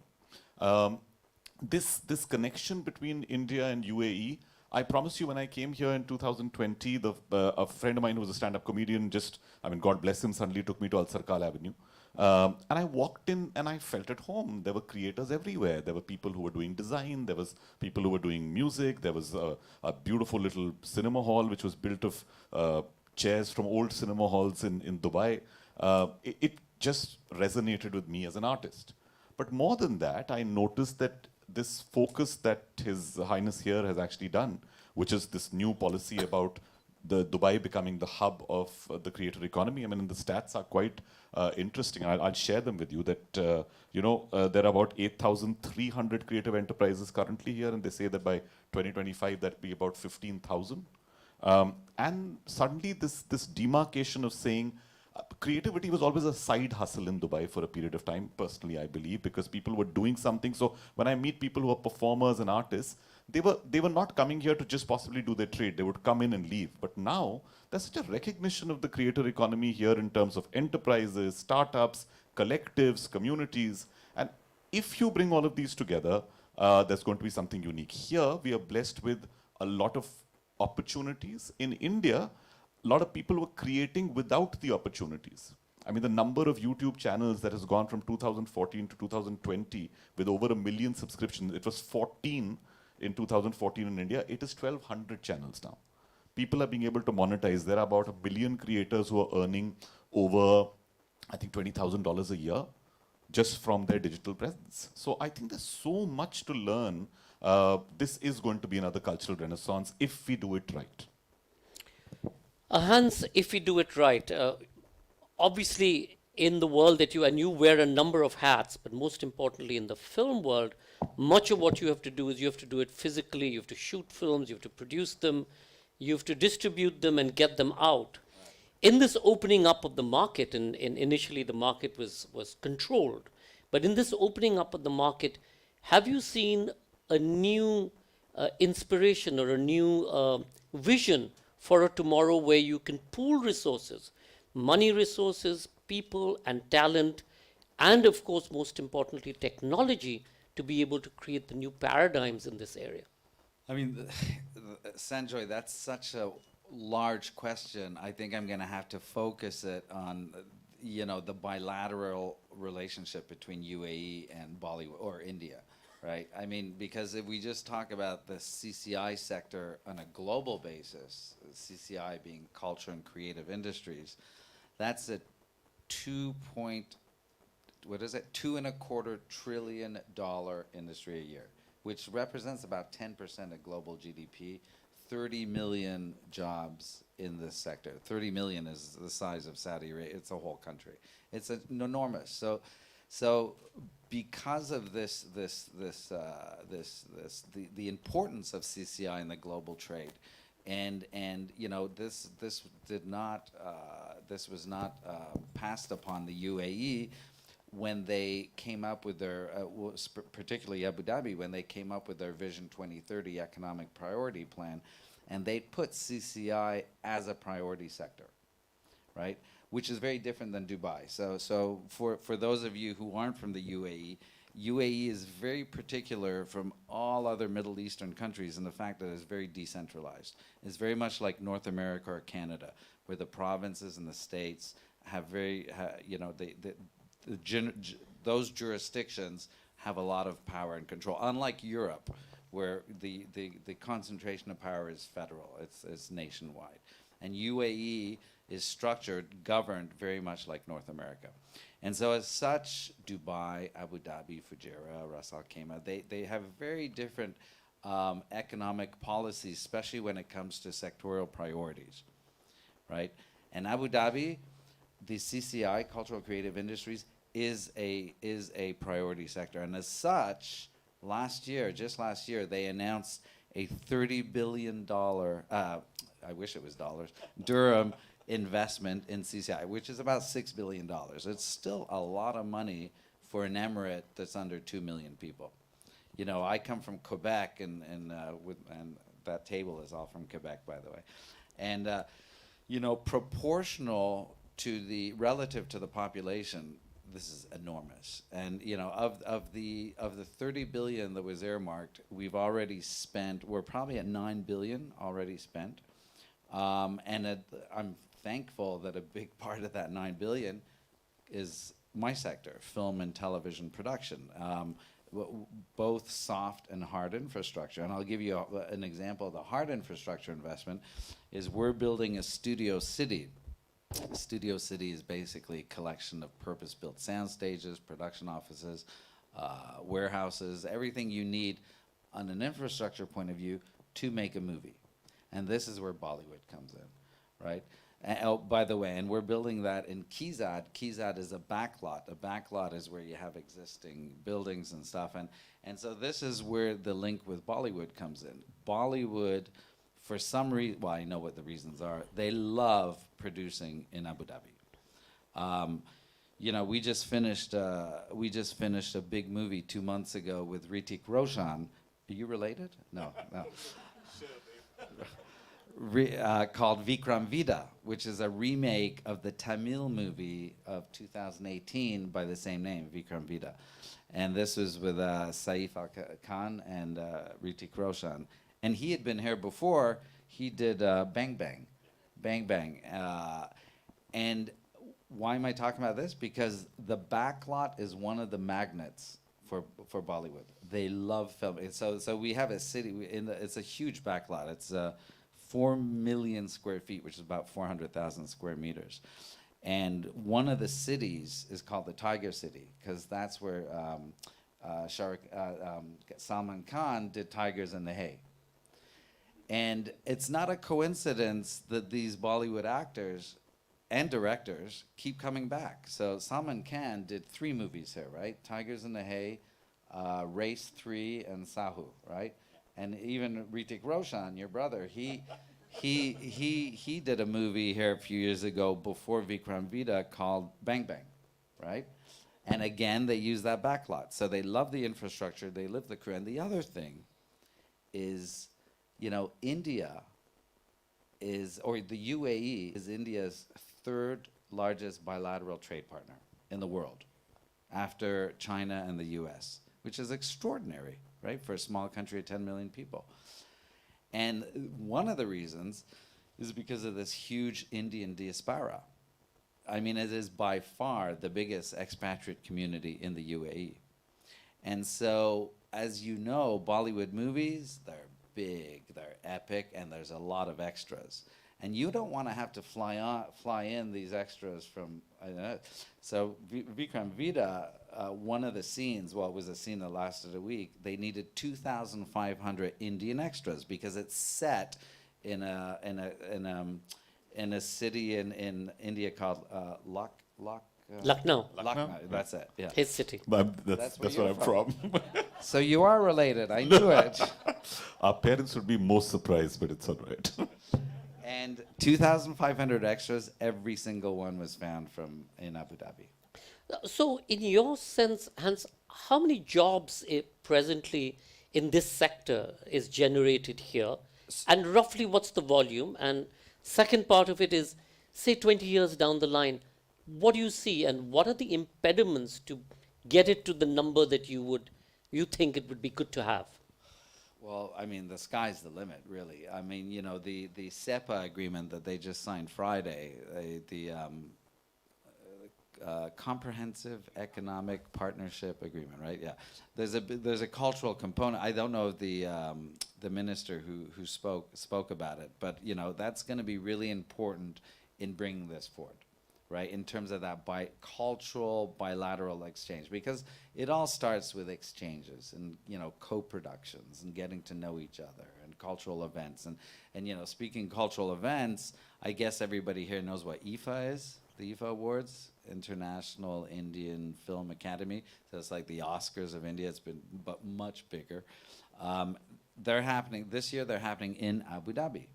another example of that cultural link. May 18th and 19th, write it down on your agenda. And we were talking about Salman Khan, who did 3 movies here. He'll be hosting IFA this year in Abu Dhabi. So, and that's why I say sky's the limit, Sanjoy, because that bilateral link, not just in all industries, but human, cultural diaspora exists. And so, in terms of jobs, we're looking at about 20,000 sustained jobs just in the film. Presently, you're looking at 20,000. Oh, good to have. No, as part of the $6 billion CCI plan, I said that's 20,000 sustainable jobs, which for a place like this is huge. Although it wouldn't surprise me if we surpass those KPI, those projections, because, and I'll tell you why. I mean, last year, I can say it now. This is a scoop if there's any journalists here. We had in Abu Dhabi, we increased our production volumes by 50% last year over the year before, which is extraordinary, right? In the year of COVID. A lot of the reasons is because of what Roshan was saying, but a lot of the other reasons too is the proximity, right? The proximity, it's a big difference, flying 2.5 hours to Abu Dhabi or flying, 15 hours to London from Mumbai, something like that? 8. It's 8. 8. It's Okay. 15 hours if you fly across to the US. Maybe they took the wrong direction. Yeah. Okay. Known to happen. Yeah. So there you go. Roshan, Hans was talking about Bollywood and the film industry driving a lot of work. What people don't realize is that the wedding fraternity is as equally expansive, and again, multiple billions of dollars has been spent, and for some reason, UAE again is becoming the hub of that, with Ras Al Khaimah being a chief or a city for much of the wedding industry to come in there. Tell us a little bit about how you see that evolving. Why the UAE? Why is the UAE attracting these kind of weddings? And also, what are the impediments that we need to overcome to get to the next level? So, Sanjoy, if you would actually look, over the last 2 months here, multiple weddings shifted because when the Omicron wave came, people don't want to cancel those functions. You know that most weddings are sacred to certain dates in India, and these are spread across the year, and those dates remain sacrosanct. For that reason, I've heard from multiple event managers that they were looking at suddenly transporting 500 to 1,000 people, which is the average size of a big fat Indian wedding.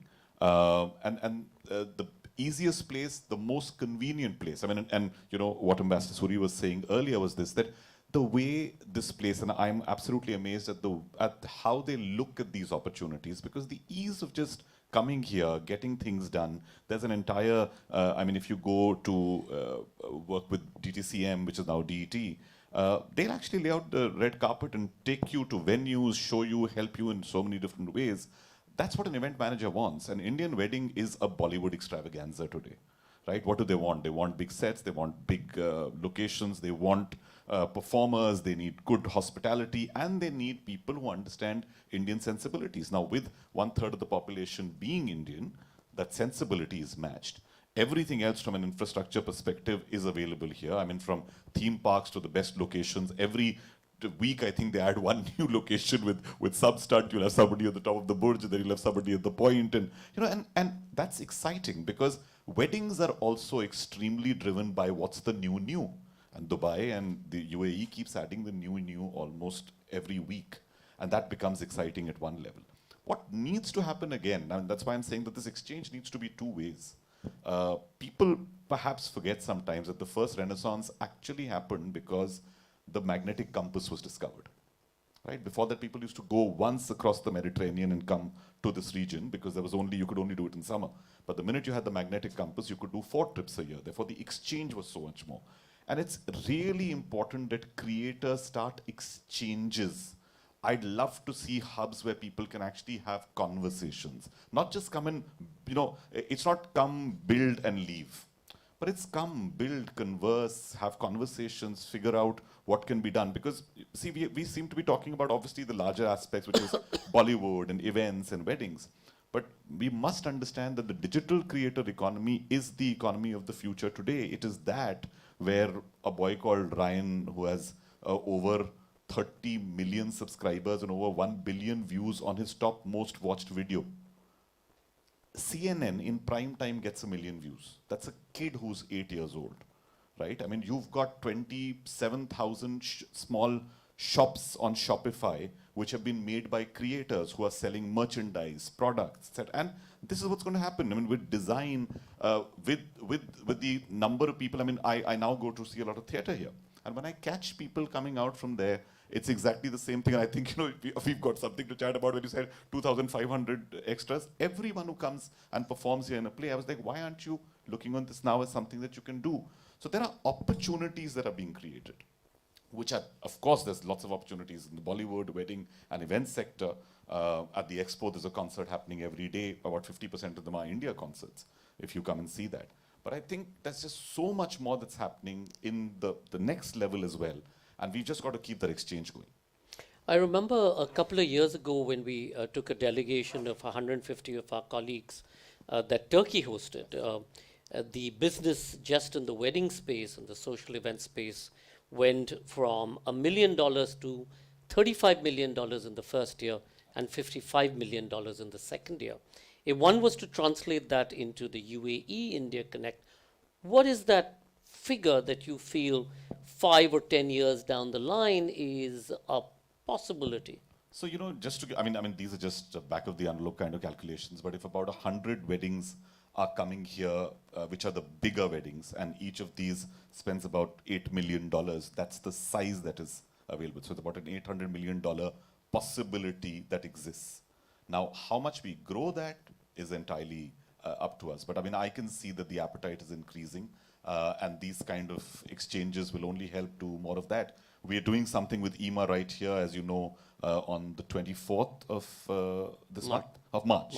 Right? And on the 24th, we will actually be doing sessions specifically focused on, you know, everything we're talking of. We'll be talking about design, we talk digital and design, we're talking about Bollywood, we're talking about events and weddings. So I'd actually encourage everyone to be here, because we'll be unveiling a few more initiatives that will bring the industries closer together. Fantastic.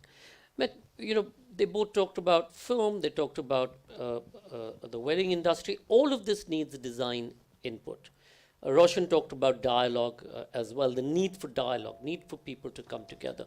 And yet we're seeing more and more, not necessarily because of COVID, but otherwise, dialogue seems to be the one thing that has been suffering, more so because of the way that the world is getting divided up into my way or the highway or the bipolar world. How do you see that we can be able to pivot that, change that around, and create more platforms for conversations and dialogues? And what is your sense that in UAE, I mean, this is something that we've been propagating, I've been propagating in India, that design and aesthetics isn't something to be taught post-university. It is to be inculcated from the very inception of primary school.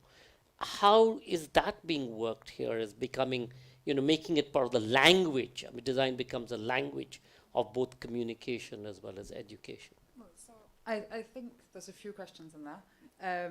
I think first, if there's something that the pandemic has definitely, is it working? Yeah? Yep. Can you even hear myself twice, I think? Is that, yes, it's brought along, I mean, we've had the internet for a while, right? But suddenly it was so clear how far behind we weren't actually using it efficiently. But I think we, as a company, really believe that, and I mean, Expo shows that now as well. If there's something that's really shown, is the thirst for actually meeting in person. So if we're talking about impactful dialogues and you know, meeting with people, it is not necessarily on a Zoom call with 100 people that you find out you had something in common or worked on a project before, or that really impactful leads to something. So I think for sure, I'm even more convinced now that in person is necessary. So back to what you were talking about, how is design impacting or needed or necessary in all of these different aspects? I think there's often a perception that design is talking about aesthetics. You know, this microphone was designed of course, a chair we're sitting on, so is PPE that is used during the pandemic, all The the apps that we're process, using. everything, yeah. And today, I think there's such a big landscape that I'm not even saying is something we're about to discover. We're already in the middle of it, but maybe the normal people like us don't realize yet. But there's the gaming is on a completely different level now, and everything is designed within gaming. You know, there's the NFTs. I think there's a whole other step that we're only sort of clocking onto, but the industry is already there. So I think, as you were saying, Roshan, there are so many opportunities, and I think it's a question of looking at everything, but just always bearing in mind why. You know, what's the purpose? What's the impact of doing this? And where does that leave the youth? So I really believe in, at the moment, what we're trying to, as you were saying, teach people why is design important. We need to think about our environment, you know, but seriously. And then we need to think about how do we positively promote the creative sector to the youth so that it's something that you want to pursue a career and create jobs. I think that's very important because it can go away. Very, very quickly, as fast as it came. Hans, you know, this morning I went to the fish market, to the local fish market in Dubai, because I wanted to check it out. Did you have a shower afterwards? Yes, I did. But afterwards, I went to have some great crab, Sri Lankan crab, and mussels and potu, and then I took a shower. But what really was of interest to me is that the marina and that whole area with the very blue waters has such an infinite potential as a film set, not a backroom set in the way that you were talking about, but the possibilities are endless in terms of exploring a whole different world. Is that something that you are also looking at developing, or at the back of Abu Dhabi, or is it just going to be at the back lot? No. I ironically, so in any type of production shooting, there's two ecosystems: outdoor, indoor, location, and stages. So I said we're building this huge, and it's going to be the biggest soundstage city in the Middle East. It's like a dozen sound stages. The biggest one's going to be 50,000, so 5,000 square meters, really big, as big as Pinewood. Why do I say ironically? Because up until now, because they're not built, everything has been location shooting, right? The set, the backlot is outdoor, of course. So, you know, Dune, which everybody knows now is, you know, nominated for 10 Oscars, including Best Picture. Dune, you know, was shot in Liwa Desert, outdoor, and not far actually from where they shot Star Wars. And all the Bollywood movies, where the Tigers in the Hay, Bang Bang, Dish Room, Race 3, you know, we just finished Bloody Daddy, another Bollywood feature, all location shooting. So this actually harks back to your question earlier on, you know, what are our expectations in terms of growth? Well, once we have those sound stages, not only are we increasing the shooting time by 50%, because there's 4 months in the summer where it's really too hot to shoot. Although Dune did shoot in August, but they're a bit crazy.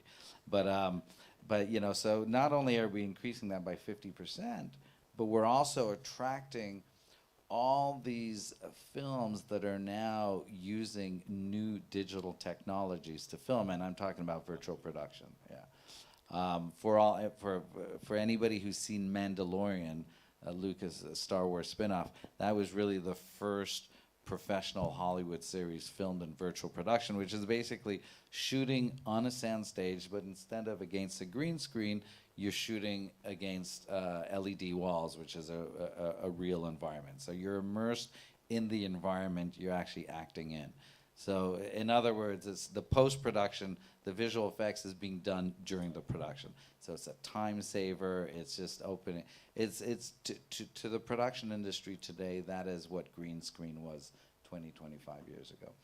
So yeah, so I mean, you know, and a lot of you know, we're just doing a reality show right now on an island. I can't say which one, because everyone will go, but surrounded by this blue water you're talking about. And just one thing though, you're talking about Dubai Marina. It's a beautiful spot, but remember I was talking about the decentralized aspect of the nation, but also the industries. So Abu Dhabi is the only emirate that has a rebate. Dubai doesn't, because I was talking about priority sectors. And so it's very different. So we have a 30% rebate, which is also a big reason why Bollywood, well, actually Bollywood, Hollywood, anybody comes here. Because when you're producing, especially now post-COVID, production has become so expensive. And one of the reasons is because you need to buy this extra completion bond, which is kind of an insurance for COVID now, right? Because if you shut a set because there's a COVID outbreak, it's not a few $1,000s, it's a few $100,000 a day, and very few productions can afford that. So that's one of the reasons why the cost of production has gone up so much, why it's so much more difficult to produce, and why any jurisdiction that has a rebate is in the game, and any jurisdiction that doesn't have the rebate is out of the game. So you think of any production center around the world, whether it's, you know, London or Georgia or Quebec or Vancouver, they all have rebates. And funnily enough, Los Angeles, the center of filmmaking, doesn't have it. They have a very small rebate, and that's why so much of this production is now filming, you know, overseas. And how, or rather, where are these jobs being created, like the Abu Dhabi jobs, for example, or all that you've been talking about, the technology, the back sets, etc. Are these jobs going to local people? Are they expats coming in? Are they people just being parachuted in for that particular point? Is it sort of, you bring everything else? Or is there a build of? All three. So with any industry, you want to maximize your local resources, right? Because if you're bringing people or equipment or labor or services in, that is not inward investment. And why do these countries and jurisdictions like Abu Dhabi pour so much money in? It's to generate inward investment, which in turn creates sustainable jobs. When you have to bring something in, it's no longer an inward investment. So and this harks back to what you were asking Mete about the vocational aspect of all our industries, right? So it's really a mix of three. It's you putting training programs in place at a vocational level to train these people, you know, even before they're at university, or working with the universities to train them. But there's a huge educational component, not from the educational institution side, but from our side. Because we have to teach, you know, Zayed University and NYU, you know, what the industry is all about, what are the job opportunities, what are the high-paying jobs, all that. That's the first thing. And so, by the way, you know, we're talking about Bollywood right now. We are very interested in partnering with an Indian vocational job training institution to create it in Abu Dhabi. That we don't have yet, but I just, you know, I think we're all getting the idea now. Bollywood is going to be our biggest production partner. And so it only makes sense. And there's a lot of Indians working in the industry now. I mean, probably three of the 5, 6 best line producers in Abu Dhabi today are Indians. But we need more, you know, and I'm talking about the crafts. I'm not talking about the above the line, not the producers, the writers, the directors, because everybody wants to be a film director or an influencer, right? But what really pays and earns a living is the crafts, what we call below the line, the cinematographer, the first AD, the gaffer, the electrician, the carpenter, the set designer, the makeup artist, the wardrobe. Those are the jobs that create an industry and also the pay. So, you know, in North America, of 100 people I know working in this industry, 1 is making it as a director. 99 are earning a really good living in the below the line crafts. Roshan, you yourself have been a producer and a director of films. Taking from the first session with His Excellency the Minister and Ambassador, what is the impact of films on local society, culture and tradition? And therefore, is there a risk when you're flooding, say, this particular market more and more with Bollywood? Is there an opportunity or is there a risk in terms of mindset, turning around mindset, understanding mindsets? No, I think Sanjoy, what's really happening is that, again, the narratives globally are changing. I mean, you know, our children are watching screens which link them to any country. You open it up. I mean, you know, Euphoria is a show which everyone under the age of 15 is watching, and every parent is desperately scared about it. But that's the world today. I mean, what you do. So I think there's constantly going to be this exchange which will happen, and we will come to some kind of a happy medium. Cinema, and frankly, I mean, they talk of two screens now. They talk about the screen of spectacle, which is your big screen, and then there's the screen of intimacy, which is the screen that we normally hold in our hands. And we are making our content choices accordingly. Both of these screens require conscious creators, because yes, everybody just pressing the record button does not become a content creator, which is where you need training, you need aesthetics, you require, I mean, you need to understand the entire process. And I really feel that, I mean, for this region, while there will continue to be this thing that Hans spoke of, which I think is phenomenal, that Abu Dhabi is getting all these productions in. But over a period of time, what happened in India? The BPO industry led to the creation of the startups. People said, why do I just need to be a grunt worker? Why can I not be the maker? And the same thing happens with creativity everywhere. You will find a whole bunch of people who will come together, who will be the gaffers, who will be the line producers, who will be the technicians. And then there will be the great technician who will turn and say, you know what, I want to tell a story about myself. I'll tell you something which I just came across yesterday. I don't know whether you've heard of Arabian Camels. Arabian Camels is an NFT community that has been formed here. They're trying to make a film on Antara ibn Shaddad, right? And this is one pre-Islamic poet come warrior. Beautiful story. And it's just because people now want to tell their own stories. And my biggest, I mean, I promise you, what's driving me here right now is to find stories. I mean, Commune is a storytelling community. That's all we do. But I'm discovering such brilliant storytellers here, and there will come a time that they will all start coming together and start telling their stories. And these will be stories about people who came here and settled. These will be stories about what people talk about, the third culture children. These will be stories about people who settle here and what happens. I must tell you, when I landed here, I said, what are fiction books on UAE? And I bought about 25. And the more I read them, the more I understand that there's a Western narrative of this region. Then there is now an emerging narrative from the region. And then there are indigenous authors. And all of this, I mean, this is how culture is created. Culture can't be imported, right? It needs to be built from within. And I think we've seen the glittering, glamorous buildings. We now need to see the people within. And the more we will see that, the more culture will thrive. To end, sort of, the story needs to be told. How do we tell the story that the creative sector is of value? When will it be recognized that whether it's the mobile phone that's been created or the process behind it, whether it's what you're wearing or where we are sitting, etc., and all of that, when will people realize, or what do we need to do to get people to realize that the creative sector is more than just beauty and bling, but it actually is a basis of much that we take for granted every day? What do we need to do to bring about that change? What's the story that we need to tell to bring about that change? I'd like to say that's what we do at Dubai Design Week, right? Let's show people. And then that's what Expo is doing. Let's show people. You have all the country pavilions and different performers, and isn't that sort of what everyone is here to see, right? I mean, from where I see it, you can tell a story many times, but these days we need to see it, and we need to see it quite quickly for our attention to be grabbed, right? And then we need some proof.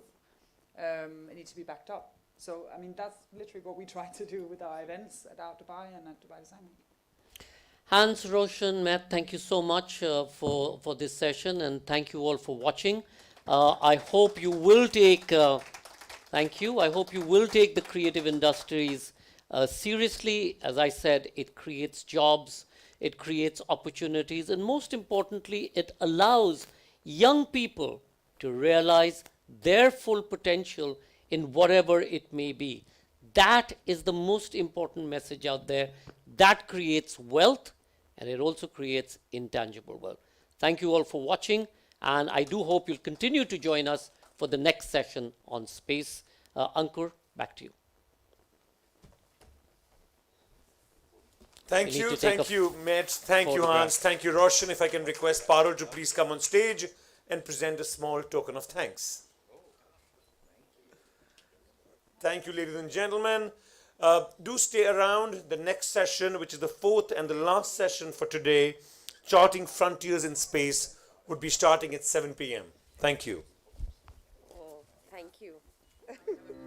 Yeah. So you wear that, and we need.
UAE has launched its Hope probe to Mars, or as it's stated, Al Amal, which is orbiting the red planet, it's quite fascinating to witness UAE's first interplanetary mission.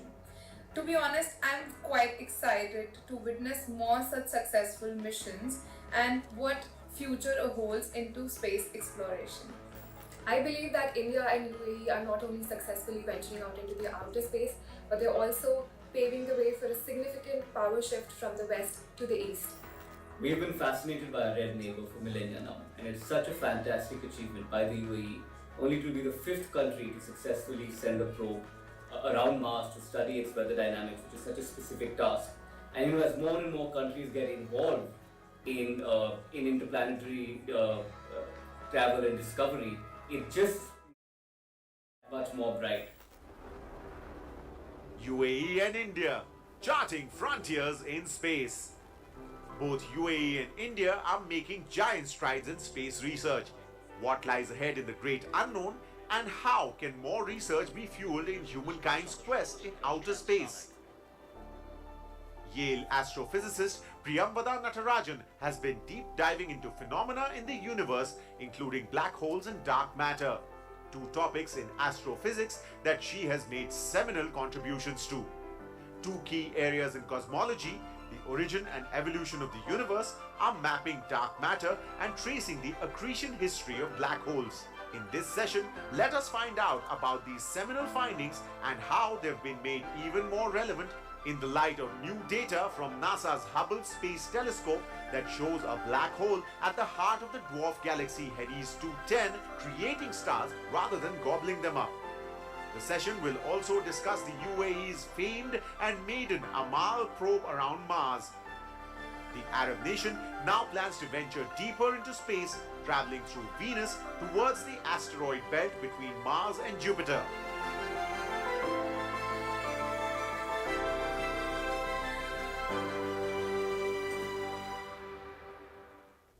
Ladies and gentlemen, allow me to invite Professor Priyambada Natarajan on stage.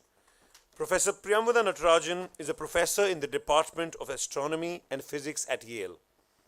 Her research work is focused on the study of the dark universe, dark matter, black holes, and dark energy. She has made seminal contributions to two key open problems in astrophysics: our understanding of the nature of dark matter and black hole physics. Before I introduce the other speakers, would request Professor Natarajan to please come on stage and share her presentation on dark matter and black holes.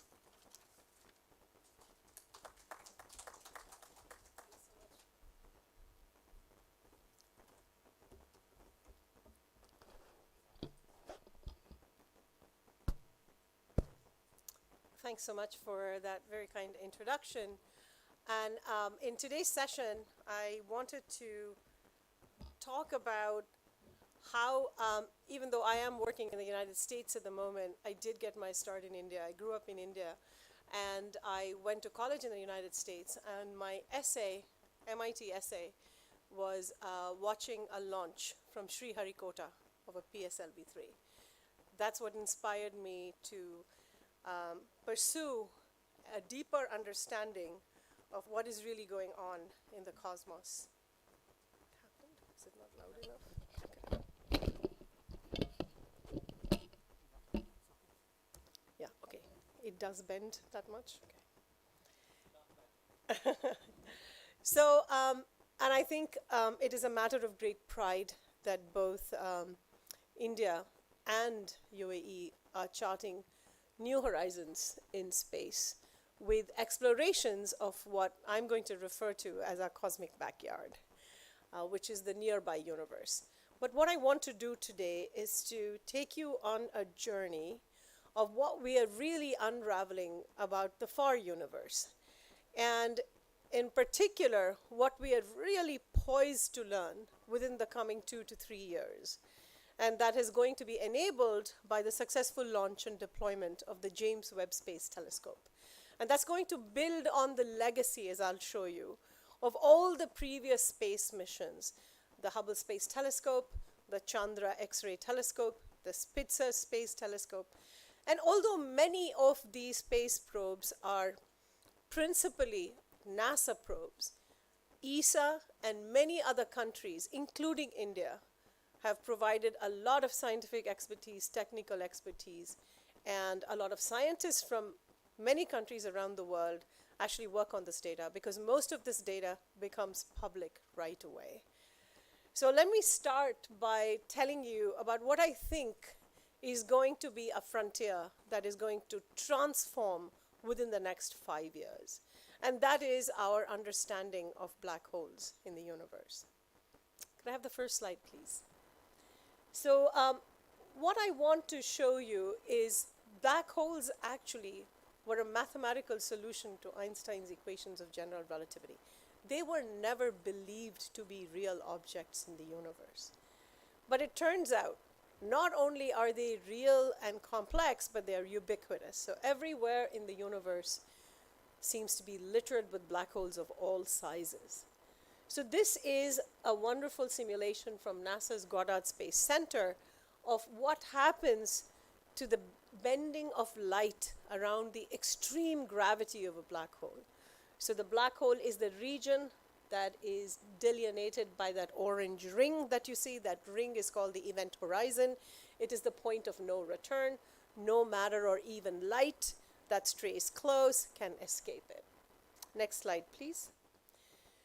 So these are very enigmatic objects, and I sort of invite you to think about them in 3 different ways. One is the strength of the pull of gravity. So the uncharacteristically strong pull of gravity is what characterizes black holes. And if we think of the escape speed, right? So if you look at the launch of any of the satellites, the rockets that we need to launch them, in order to escape Earth's gravity, we need to supply them with rocket fuel, boost them at 11.2 kilometers per second to escape the gravitational grip of the Earth. And it turns out, so now if you imagine that this escape velocity is actually the speed of light, which of course means we cannot make anything materially travel that fast, but that's what a black hole is. Unless something really exceeds the speed of light, it cannot escape the black hole. And by definition, nothing material can exceed the speed of light, so no matter or even light can escape a black hole. So that's one way of thinking about the black hole. Next slide, please.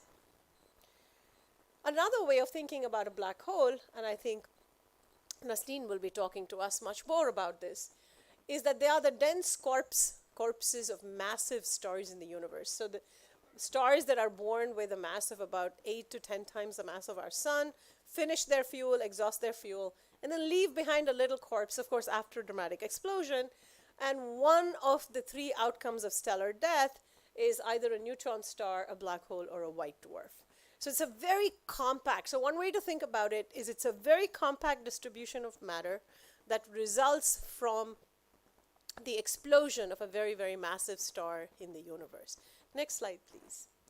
Finally, this is what Einstein really taught us. He reconceptualized gravity for us. So Newton told us that, you know, the laws that govern the falling of an apple are the same as the laws that govern the motions of the planet, which is radical. That, you know, the same laws hold everywhere in the cosmos. It turns out that that theory of gravitation, it works very well for our experience, but it's limited on cosmic scales. And Einstein reconceptualized gravity as the interaction between a 4-dimensional thing that he called space-time, which is space and time mixed together. You can think of it as a sheet where time flows and it's space, so it's 4 dimensions. And the interaction of matter and this sheet is what gravity is. So the presence of matter causes little divots, or potholes, if you will, in the sheet of space-time.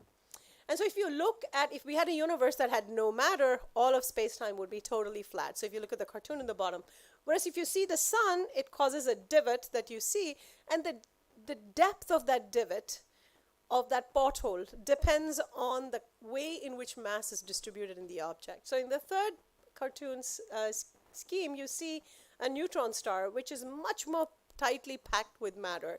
Notice how much deeper the divot is. So if you now extrapolate, what a black hole is a puncture in space-time. So this is just to build up to show you. So the challenge is, as you can see, I've presented three different views of black holes.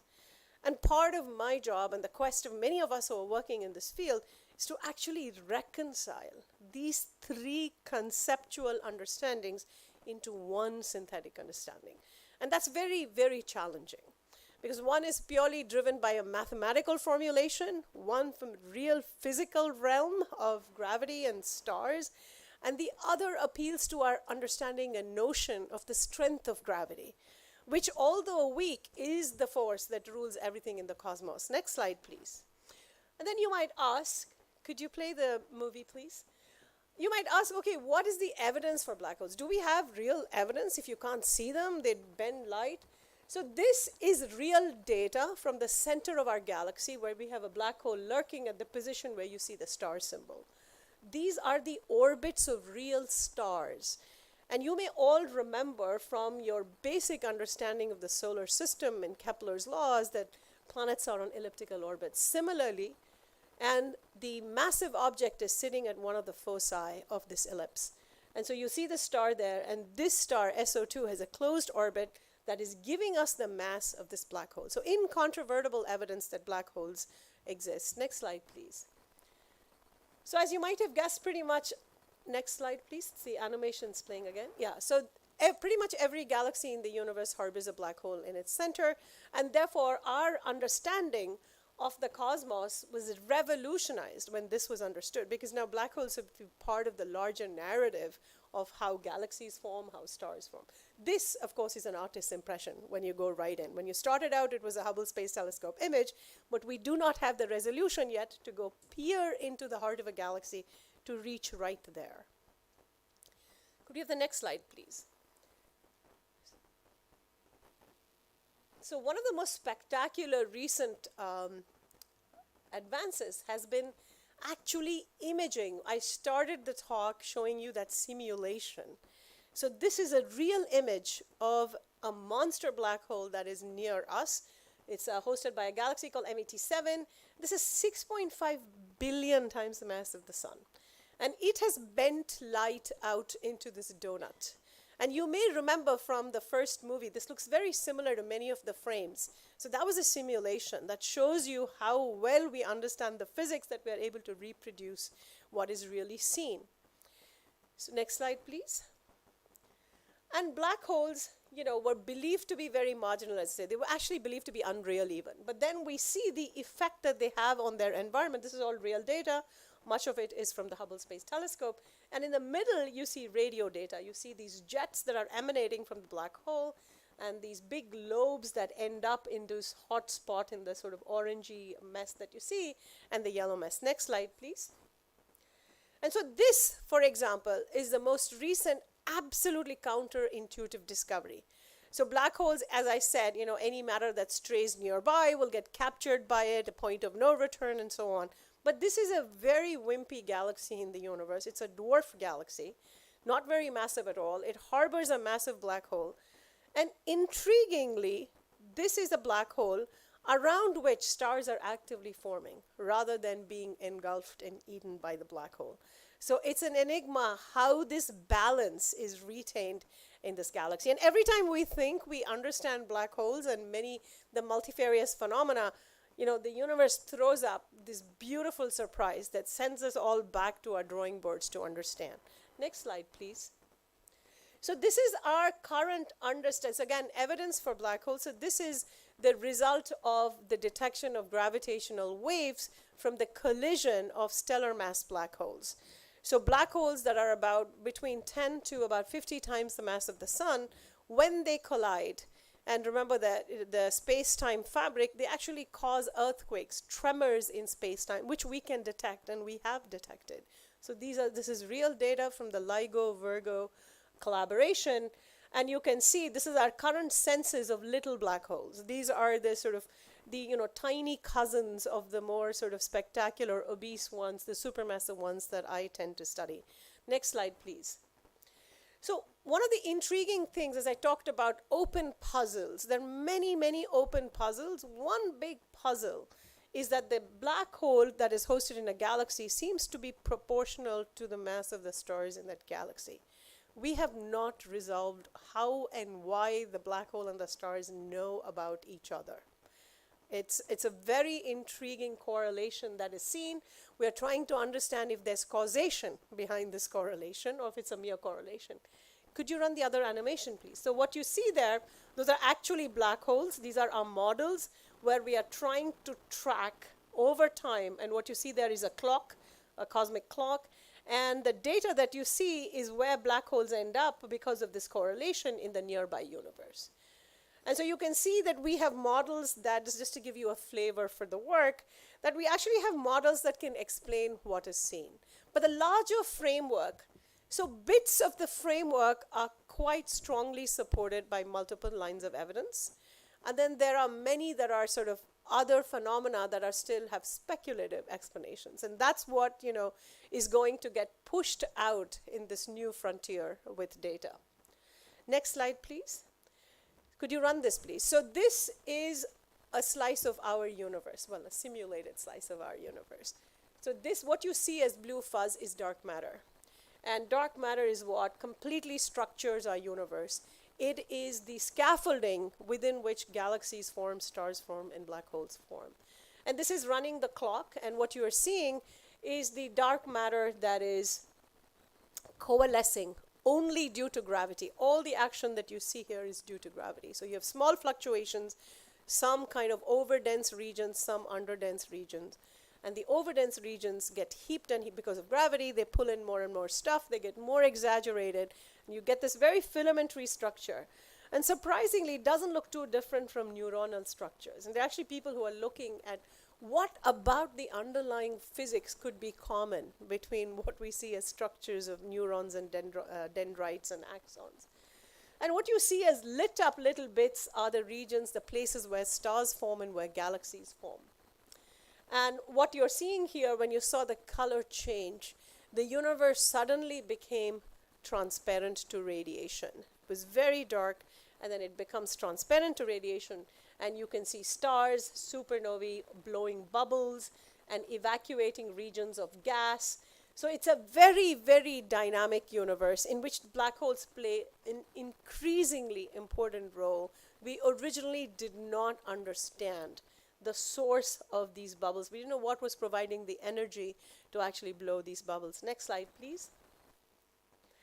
So what are the big open questions? So the big open questions obviously are always about origins, right? And how do the first black holes form?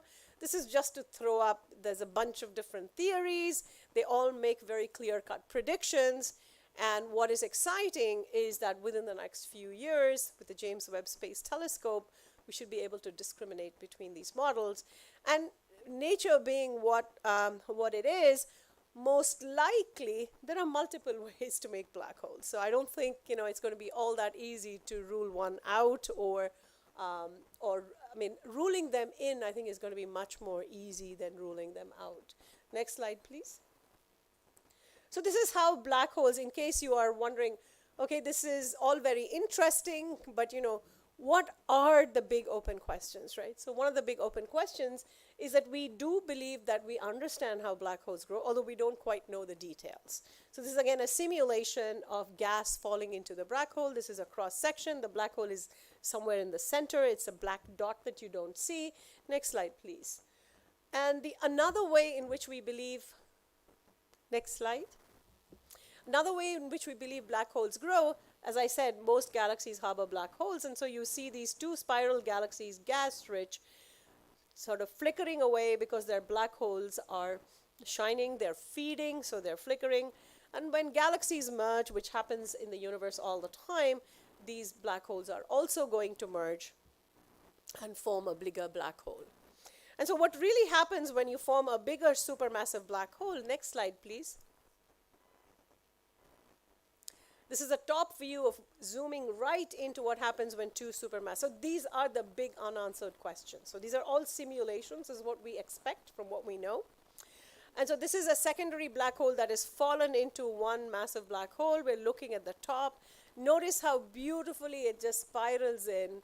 And there's sort of this very beautiful dance. These two black holes kind of literally, they do a tango before they fall in. and they merge. And when they merge, they of course don't go quietly at all. So next slide, please. Okay, I guess this slide is a little bit out of order. So one of the other open questions has been, I've told you that there are these stellar mass black holes and then there are these supermassive black holes. And there has to be an intermediate mass range of black holes. It's like saying that you know infants and you know adults, but you don't know what's happening in the teenage years. If you don't have any photographic evidence, and that is what we are trying to do. We're trying to link the sort of Earth history, fill in the gaps. And so these were sort of masses of black holes that were not detected in the universe. And it turns out the reason they were not detected, we were looking in the wrong places. They're actually sitting in the outskirts of galaxies. They've been chucked away from the centers. They're sitting really on the outskirts. So this is the first discovery. And I'm showing you all these discoveries. All of these happened within the last 3 years. And so when I say that, in the next 5 years, we're going to have a completely radically revised understanding, this is based on the track record with the observatories and the rate at which the data is being processed and understood. And of course, all the theoretical work has been happening over decades. Next slide, please. So this is, what comes next. So what are the exact things? So I'm going to close with what I think are the big open questions. Next slide, please. So when these two black holes collide that I showed you at the centers of galaxies, they will cause space-time, the fabric of space-time, to really have very deep earthquakes, which we will detect. Except for supermassive black holes, these are not detectable from the ground, and we would need to do it from space. Next slide, please. So unlike the case when I showed you the LIGO collaboration has actually detected this for stellar mass black holes. Next slide, please.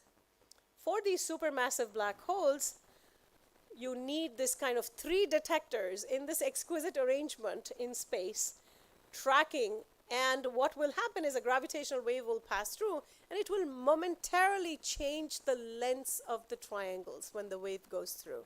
And that minute change is what will give us additional information. So this is a mission that is planned that will fly in the 2030s. NASA and ESA are leading it. Next slide, please. So it will settle. It will help settle this issue of the first black holes. It will also settle another idea that we have put out quite recently, in which we are arguing, next slide, please, where we are arguing that perhaps one could solve the elusive problem of dark matter, which forms the bulk of the matter in our universe, with primordial little black holes that formed very, very early on in the universe. Next slide, please. So this is what is coming in the next 2 years. And many of you must have watched with bated breath the launch of the James Webb Space Telescope from French Guiana on Christmas. And it has beautifully unfolded. The sun shield has unfolded, the mirrors have unfolded, they have clicked into place, and it has reached home. And James Webb is going to be, as you see in top, at this point called L2, which is sort of a sweet spot between the sun, the earth, and the moon system. And this is what it stands to transform, utterly transform, because we've never seen the universe with these eyes. With this wavelength of light, we have never seen the universe. This wavelength of light will cut through all the dust, allow us to see deep into the very early universe. We are likely to see the questions, as I said, these are the key science projects, and I'm involved in 4 of them. What the early universe looks like, what the first stars and galaxies came from, the relationship between galaxies and black holes, the formation of the first black holes, the life cycle of stars, planetary systems, and understanding exoplanets, these new planets that are being discovered, other solar system. Next slide, please. So I just want to stop here and say that there are exciting new frontiers to be explored, both in the near and far universe. So tomorrow we'll hear a lot more about the solar system exploration program that both India and the UAE have been quite aggressively pursuing with great success. The Mars probes, I think, as someone mentioned earlier, only 5 countries in the world have succeeded in even launching a probe. to Mars and to study, to do a reconnaissance orbiter, as it were, not landing. Of course, here I'm being a little partial to NASA, and I'm showing you NASA's little rover that is roving around on Mars as we speak. So I'll just stop here. Thank you very much for your attention.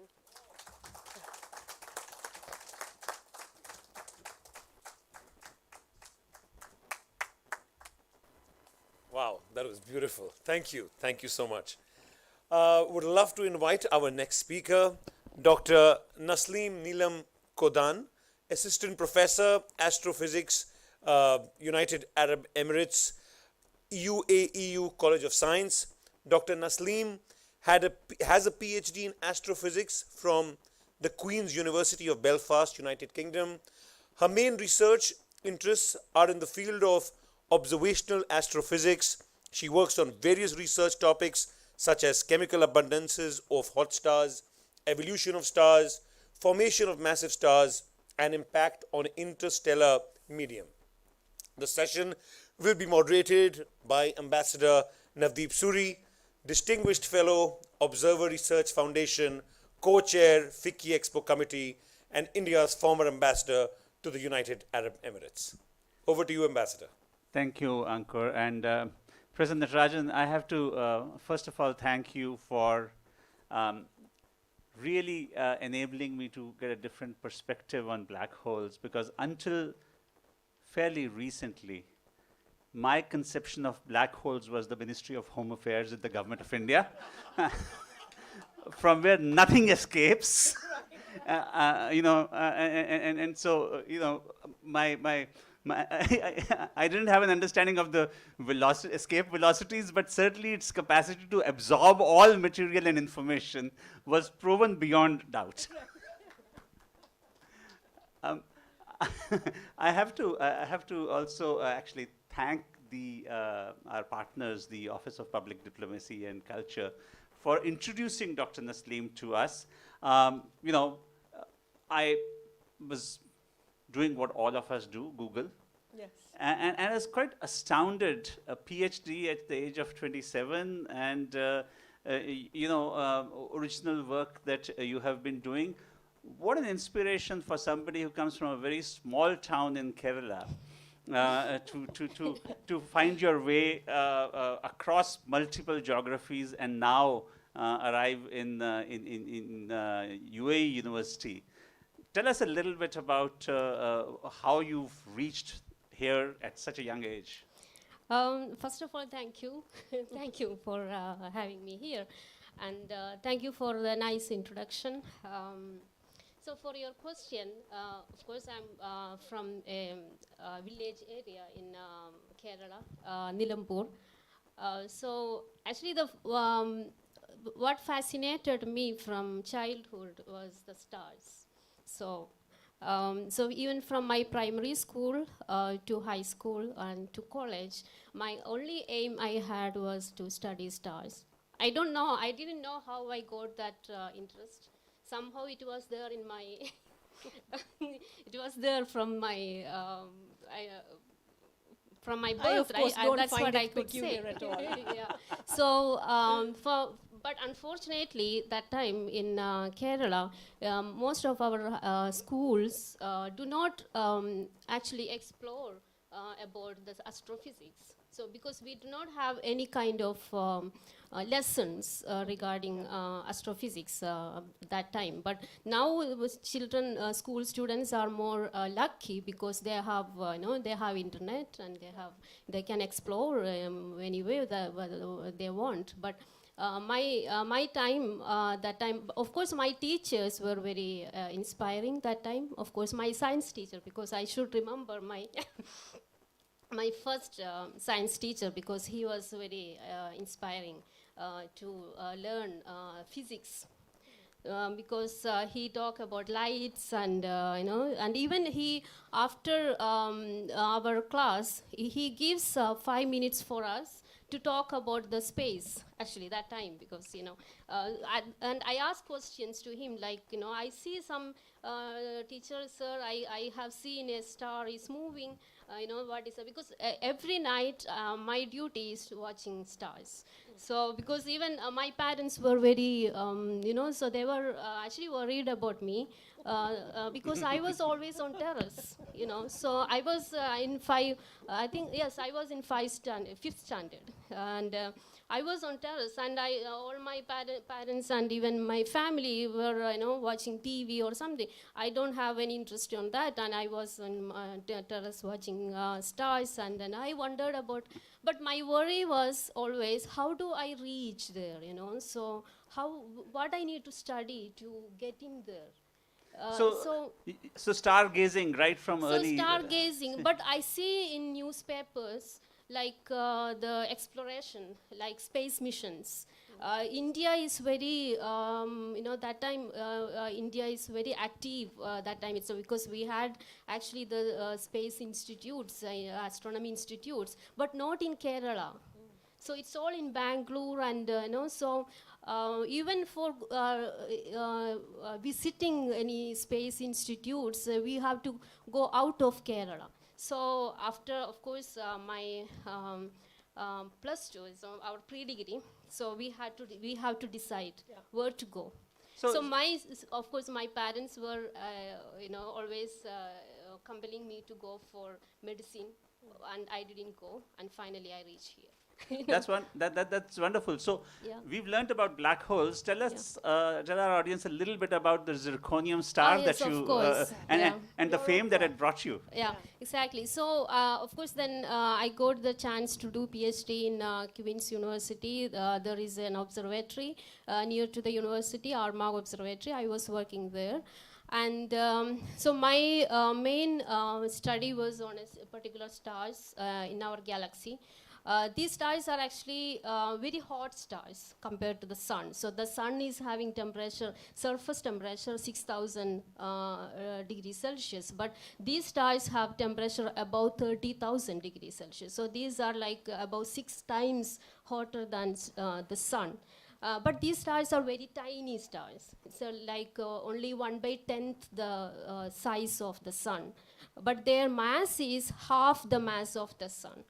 So these stars we classify as hot subdwarf B stars. So my PhD supervisor, he actually gave me a collection of data. So because we look at the spectroscopic, optical, high resolution spectroscopic data, so he gave me plenty of data, and he told me like just analyze them and find out the elements, So I was looking at these stars, whole entire, spectra, and I found, because when we look at, we can identify which star is this, So we have a kind of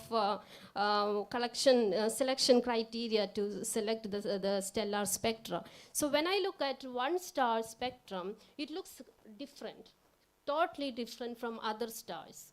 And it's completely different kind of spectral lines. We look at some unique lines in the spectrum. So and I was not able to find with any elements to match any elements. And I was telling to my supervisor, see, there is some problem with this star. And I found he was actually not believing me. And he said, no, you go and find again. So there should be some problem. And finally, then we realized that so these lines are actually not found in any other stars before. So and there is no atomic data exist. So we have to calculate the atomic data, and we have to find out which element is that. So fortunately, we were able to do that. We were able to find, do some calculation, and found these elements are these lines that actually found is due to the zirconium. But the zirconium is not a new element. But it's a heavy element. We have that on Earth, and we have found it on sun. But the uniqueness about this star, this particular transition, this particular characteristic of this atom has only been found in that star. And the excess that we have found is like 10,000 times more excess than the sun. So that's the only star has been found that so far. So that we named as zirconium stars. But then we continue doing this because we need to find if any other similar stars exist, of course. So we use other data. We use very large telescope data and Subaru telescope data. So we found more such stars. Now this star belongs to the zirconium stars in our galaxy. Fascinating, Yeah. absolutely fascinating. President Rajan, you have a take on where this research is going to take her? Well, I think it's very hard to predict the future course of science. I mean, I think as I said, the universe always throws out these surprises. I think one of the intriguing questions is going to be whether you find any planets around any of these stars. They're very hot. They're clearly not very hospitable environments.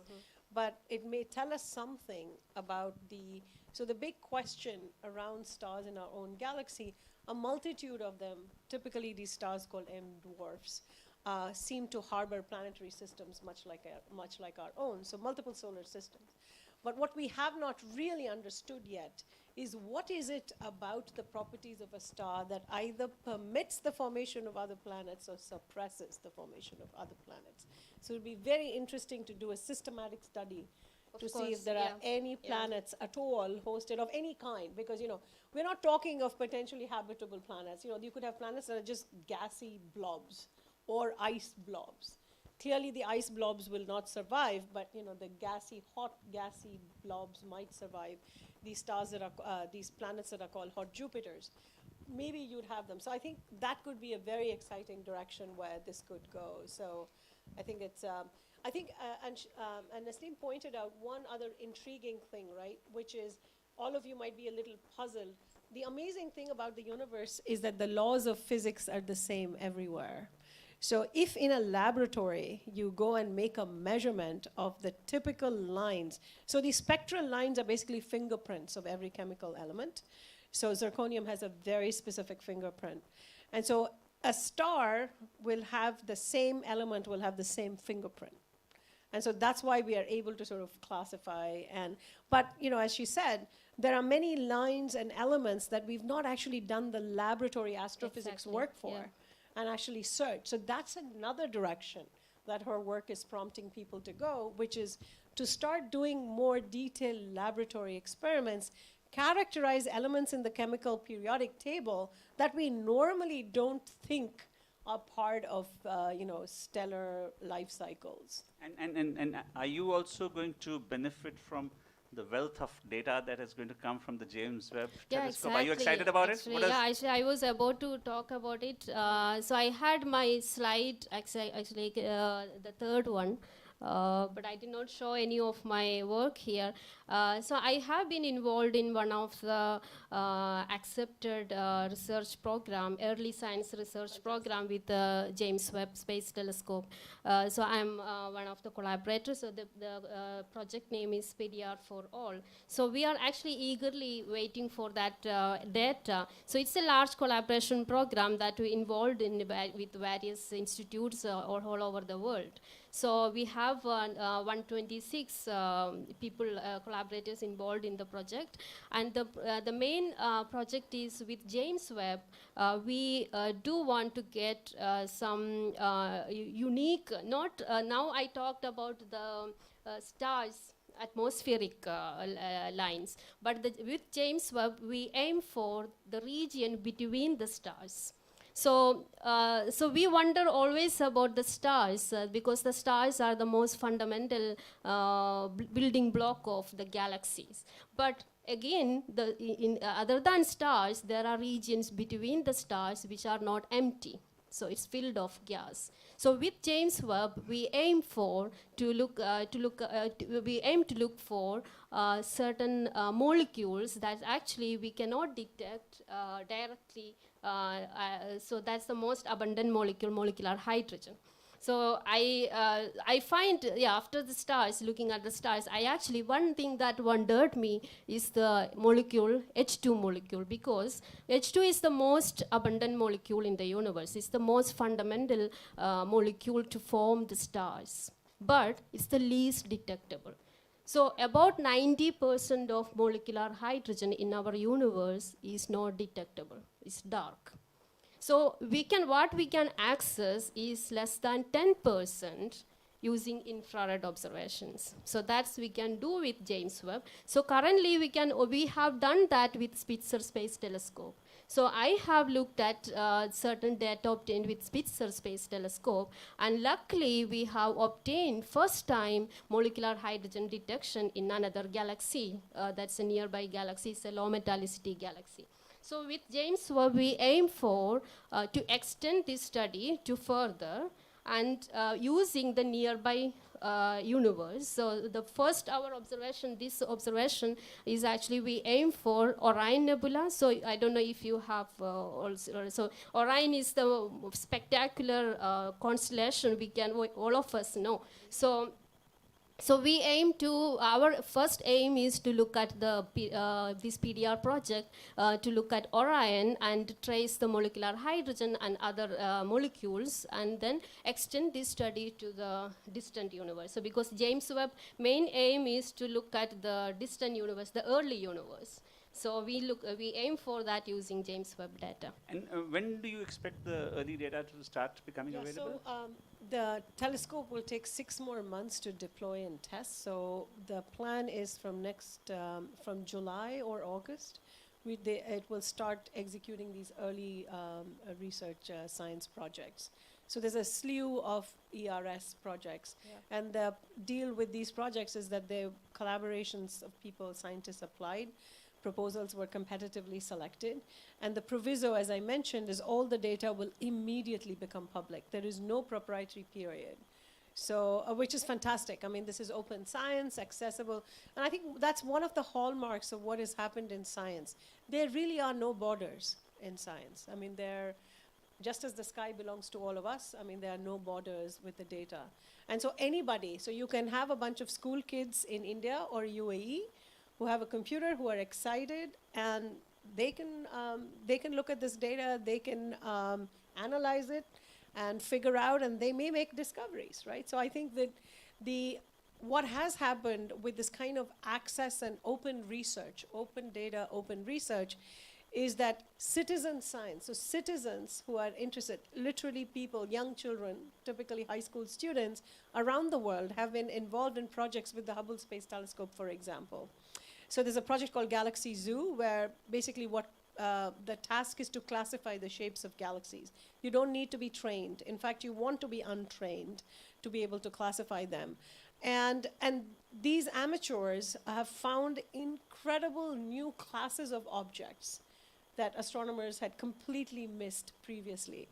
So there was a Dutch school teacher who discovered this sort of greenish, glowing kind of orb. And it turns out that it's a remnant of an explosion where the center has dimmed, and we're just seeing and so we wrote a paper with her. So, and there have been cases where citizen scientists, high school kids, are on scientific papers because they've made these discoveries.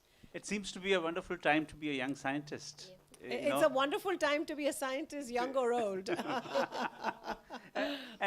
And the amazing thing, earlier we had a session on understanding cultures and the importance of cultural diplomacy, but again, maybe I'm wearing a diplomat's hat to say that in the field of science, the kind of collaborations that become possible as a result of the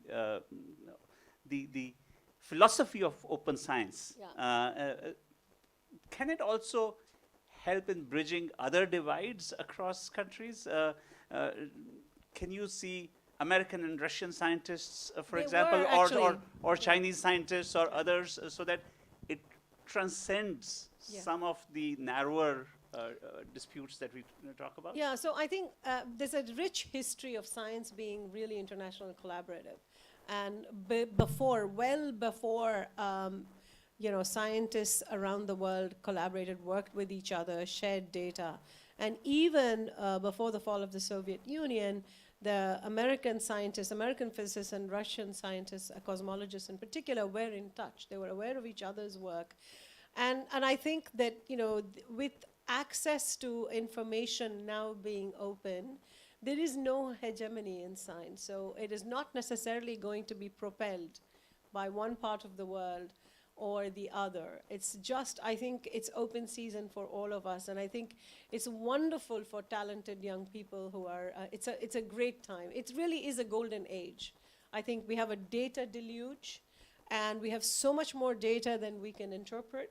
And so science is also moving, like fields like astronomy now need machine learning and artificial intelligence.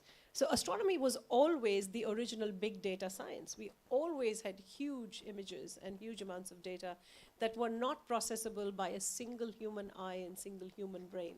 So you think quantum computing is going to help in processing the vast amount of data that is? Well, quantum computing, I think, has a long way to go before it becomes reality. So I think our GPU, CPU-based computing has enough to do for now. Yeah. Dr. Naslim, any last thoughts from you in terms of what you see India UAE collaborations perhaps in this area? You're a scientist from India with some international exposure and now at UAE University. And I say this because, you know, the UAE has a very ambitious space program of its own, its Mars program. And I don't know if you're aware, but Dr. K. Radhakrishnan, the former chairman of ISRO, is on the advisory board of the UAE Space Agency. So, so in UAE, actually in the UAE University, we have a group that we actually collaborate with various research astronomers in all over the world, not only in the Europe and US and all over, you know. So, and even in UAE, other institutes like NYU New York University, Abu Dhabi. And so we actually trying to reach out to the people, and also we are building a telescope radio array. So it's going to be commissioned soon by next few months. So we have already the radio array arrived. It's about 200 to 256 antenna there.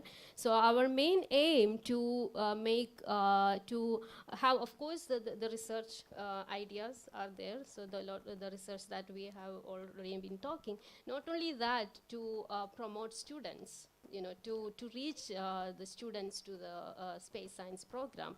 So we have at UAE University now, we have opened a space science master's degree in space science program, and also bachelor degree in space science program, but it's a space science track.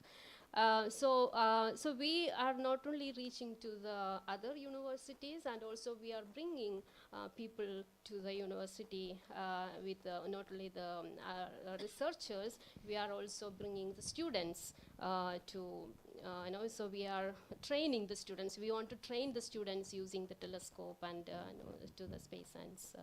That's wonderful. Well, you know, on behalf of FICCI and the India Pavilion, can I first of all thank Professor Natarajan for flying in all the way from Boston, especially for us, and educating us. Thank you so much. And to Dr. Naslim and Gabriela for having introduced her to us. Thank you very much, and have a safe flight back. Yeah, thank you very much. Yeah. Thank you. Thank you. What a smashing session that was. What a day it's been. We have questioned, inquired, resolved, and been truly inspired. Thank you once again for being part of Be Inspired Festival of Ideas. Hope to see you all tomorrow. Bring your friends, bring your family for 4 more fascinating sessions, 4 p.m. to 8 p.m. at this very venue. Thank you once again. Stay safe. Good night.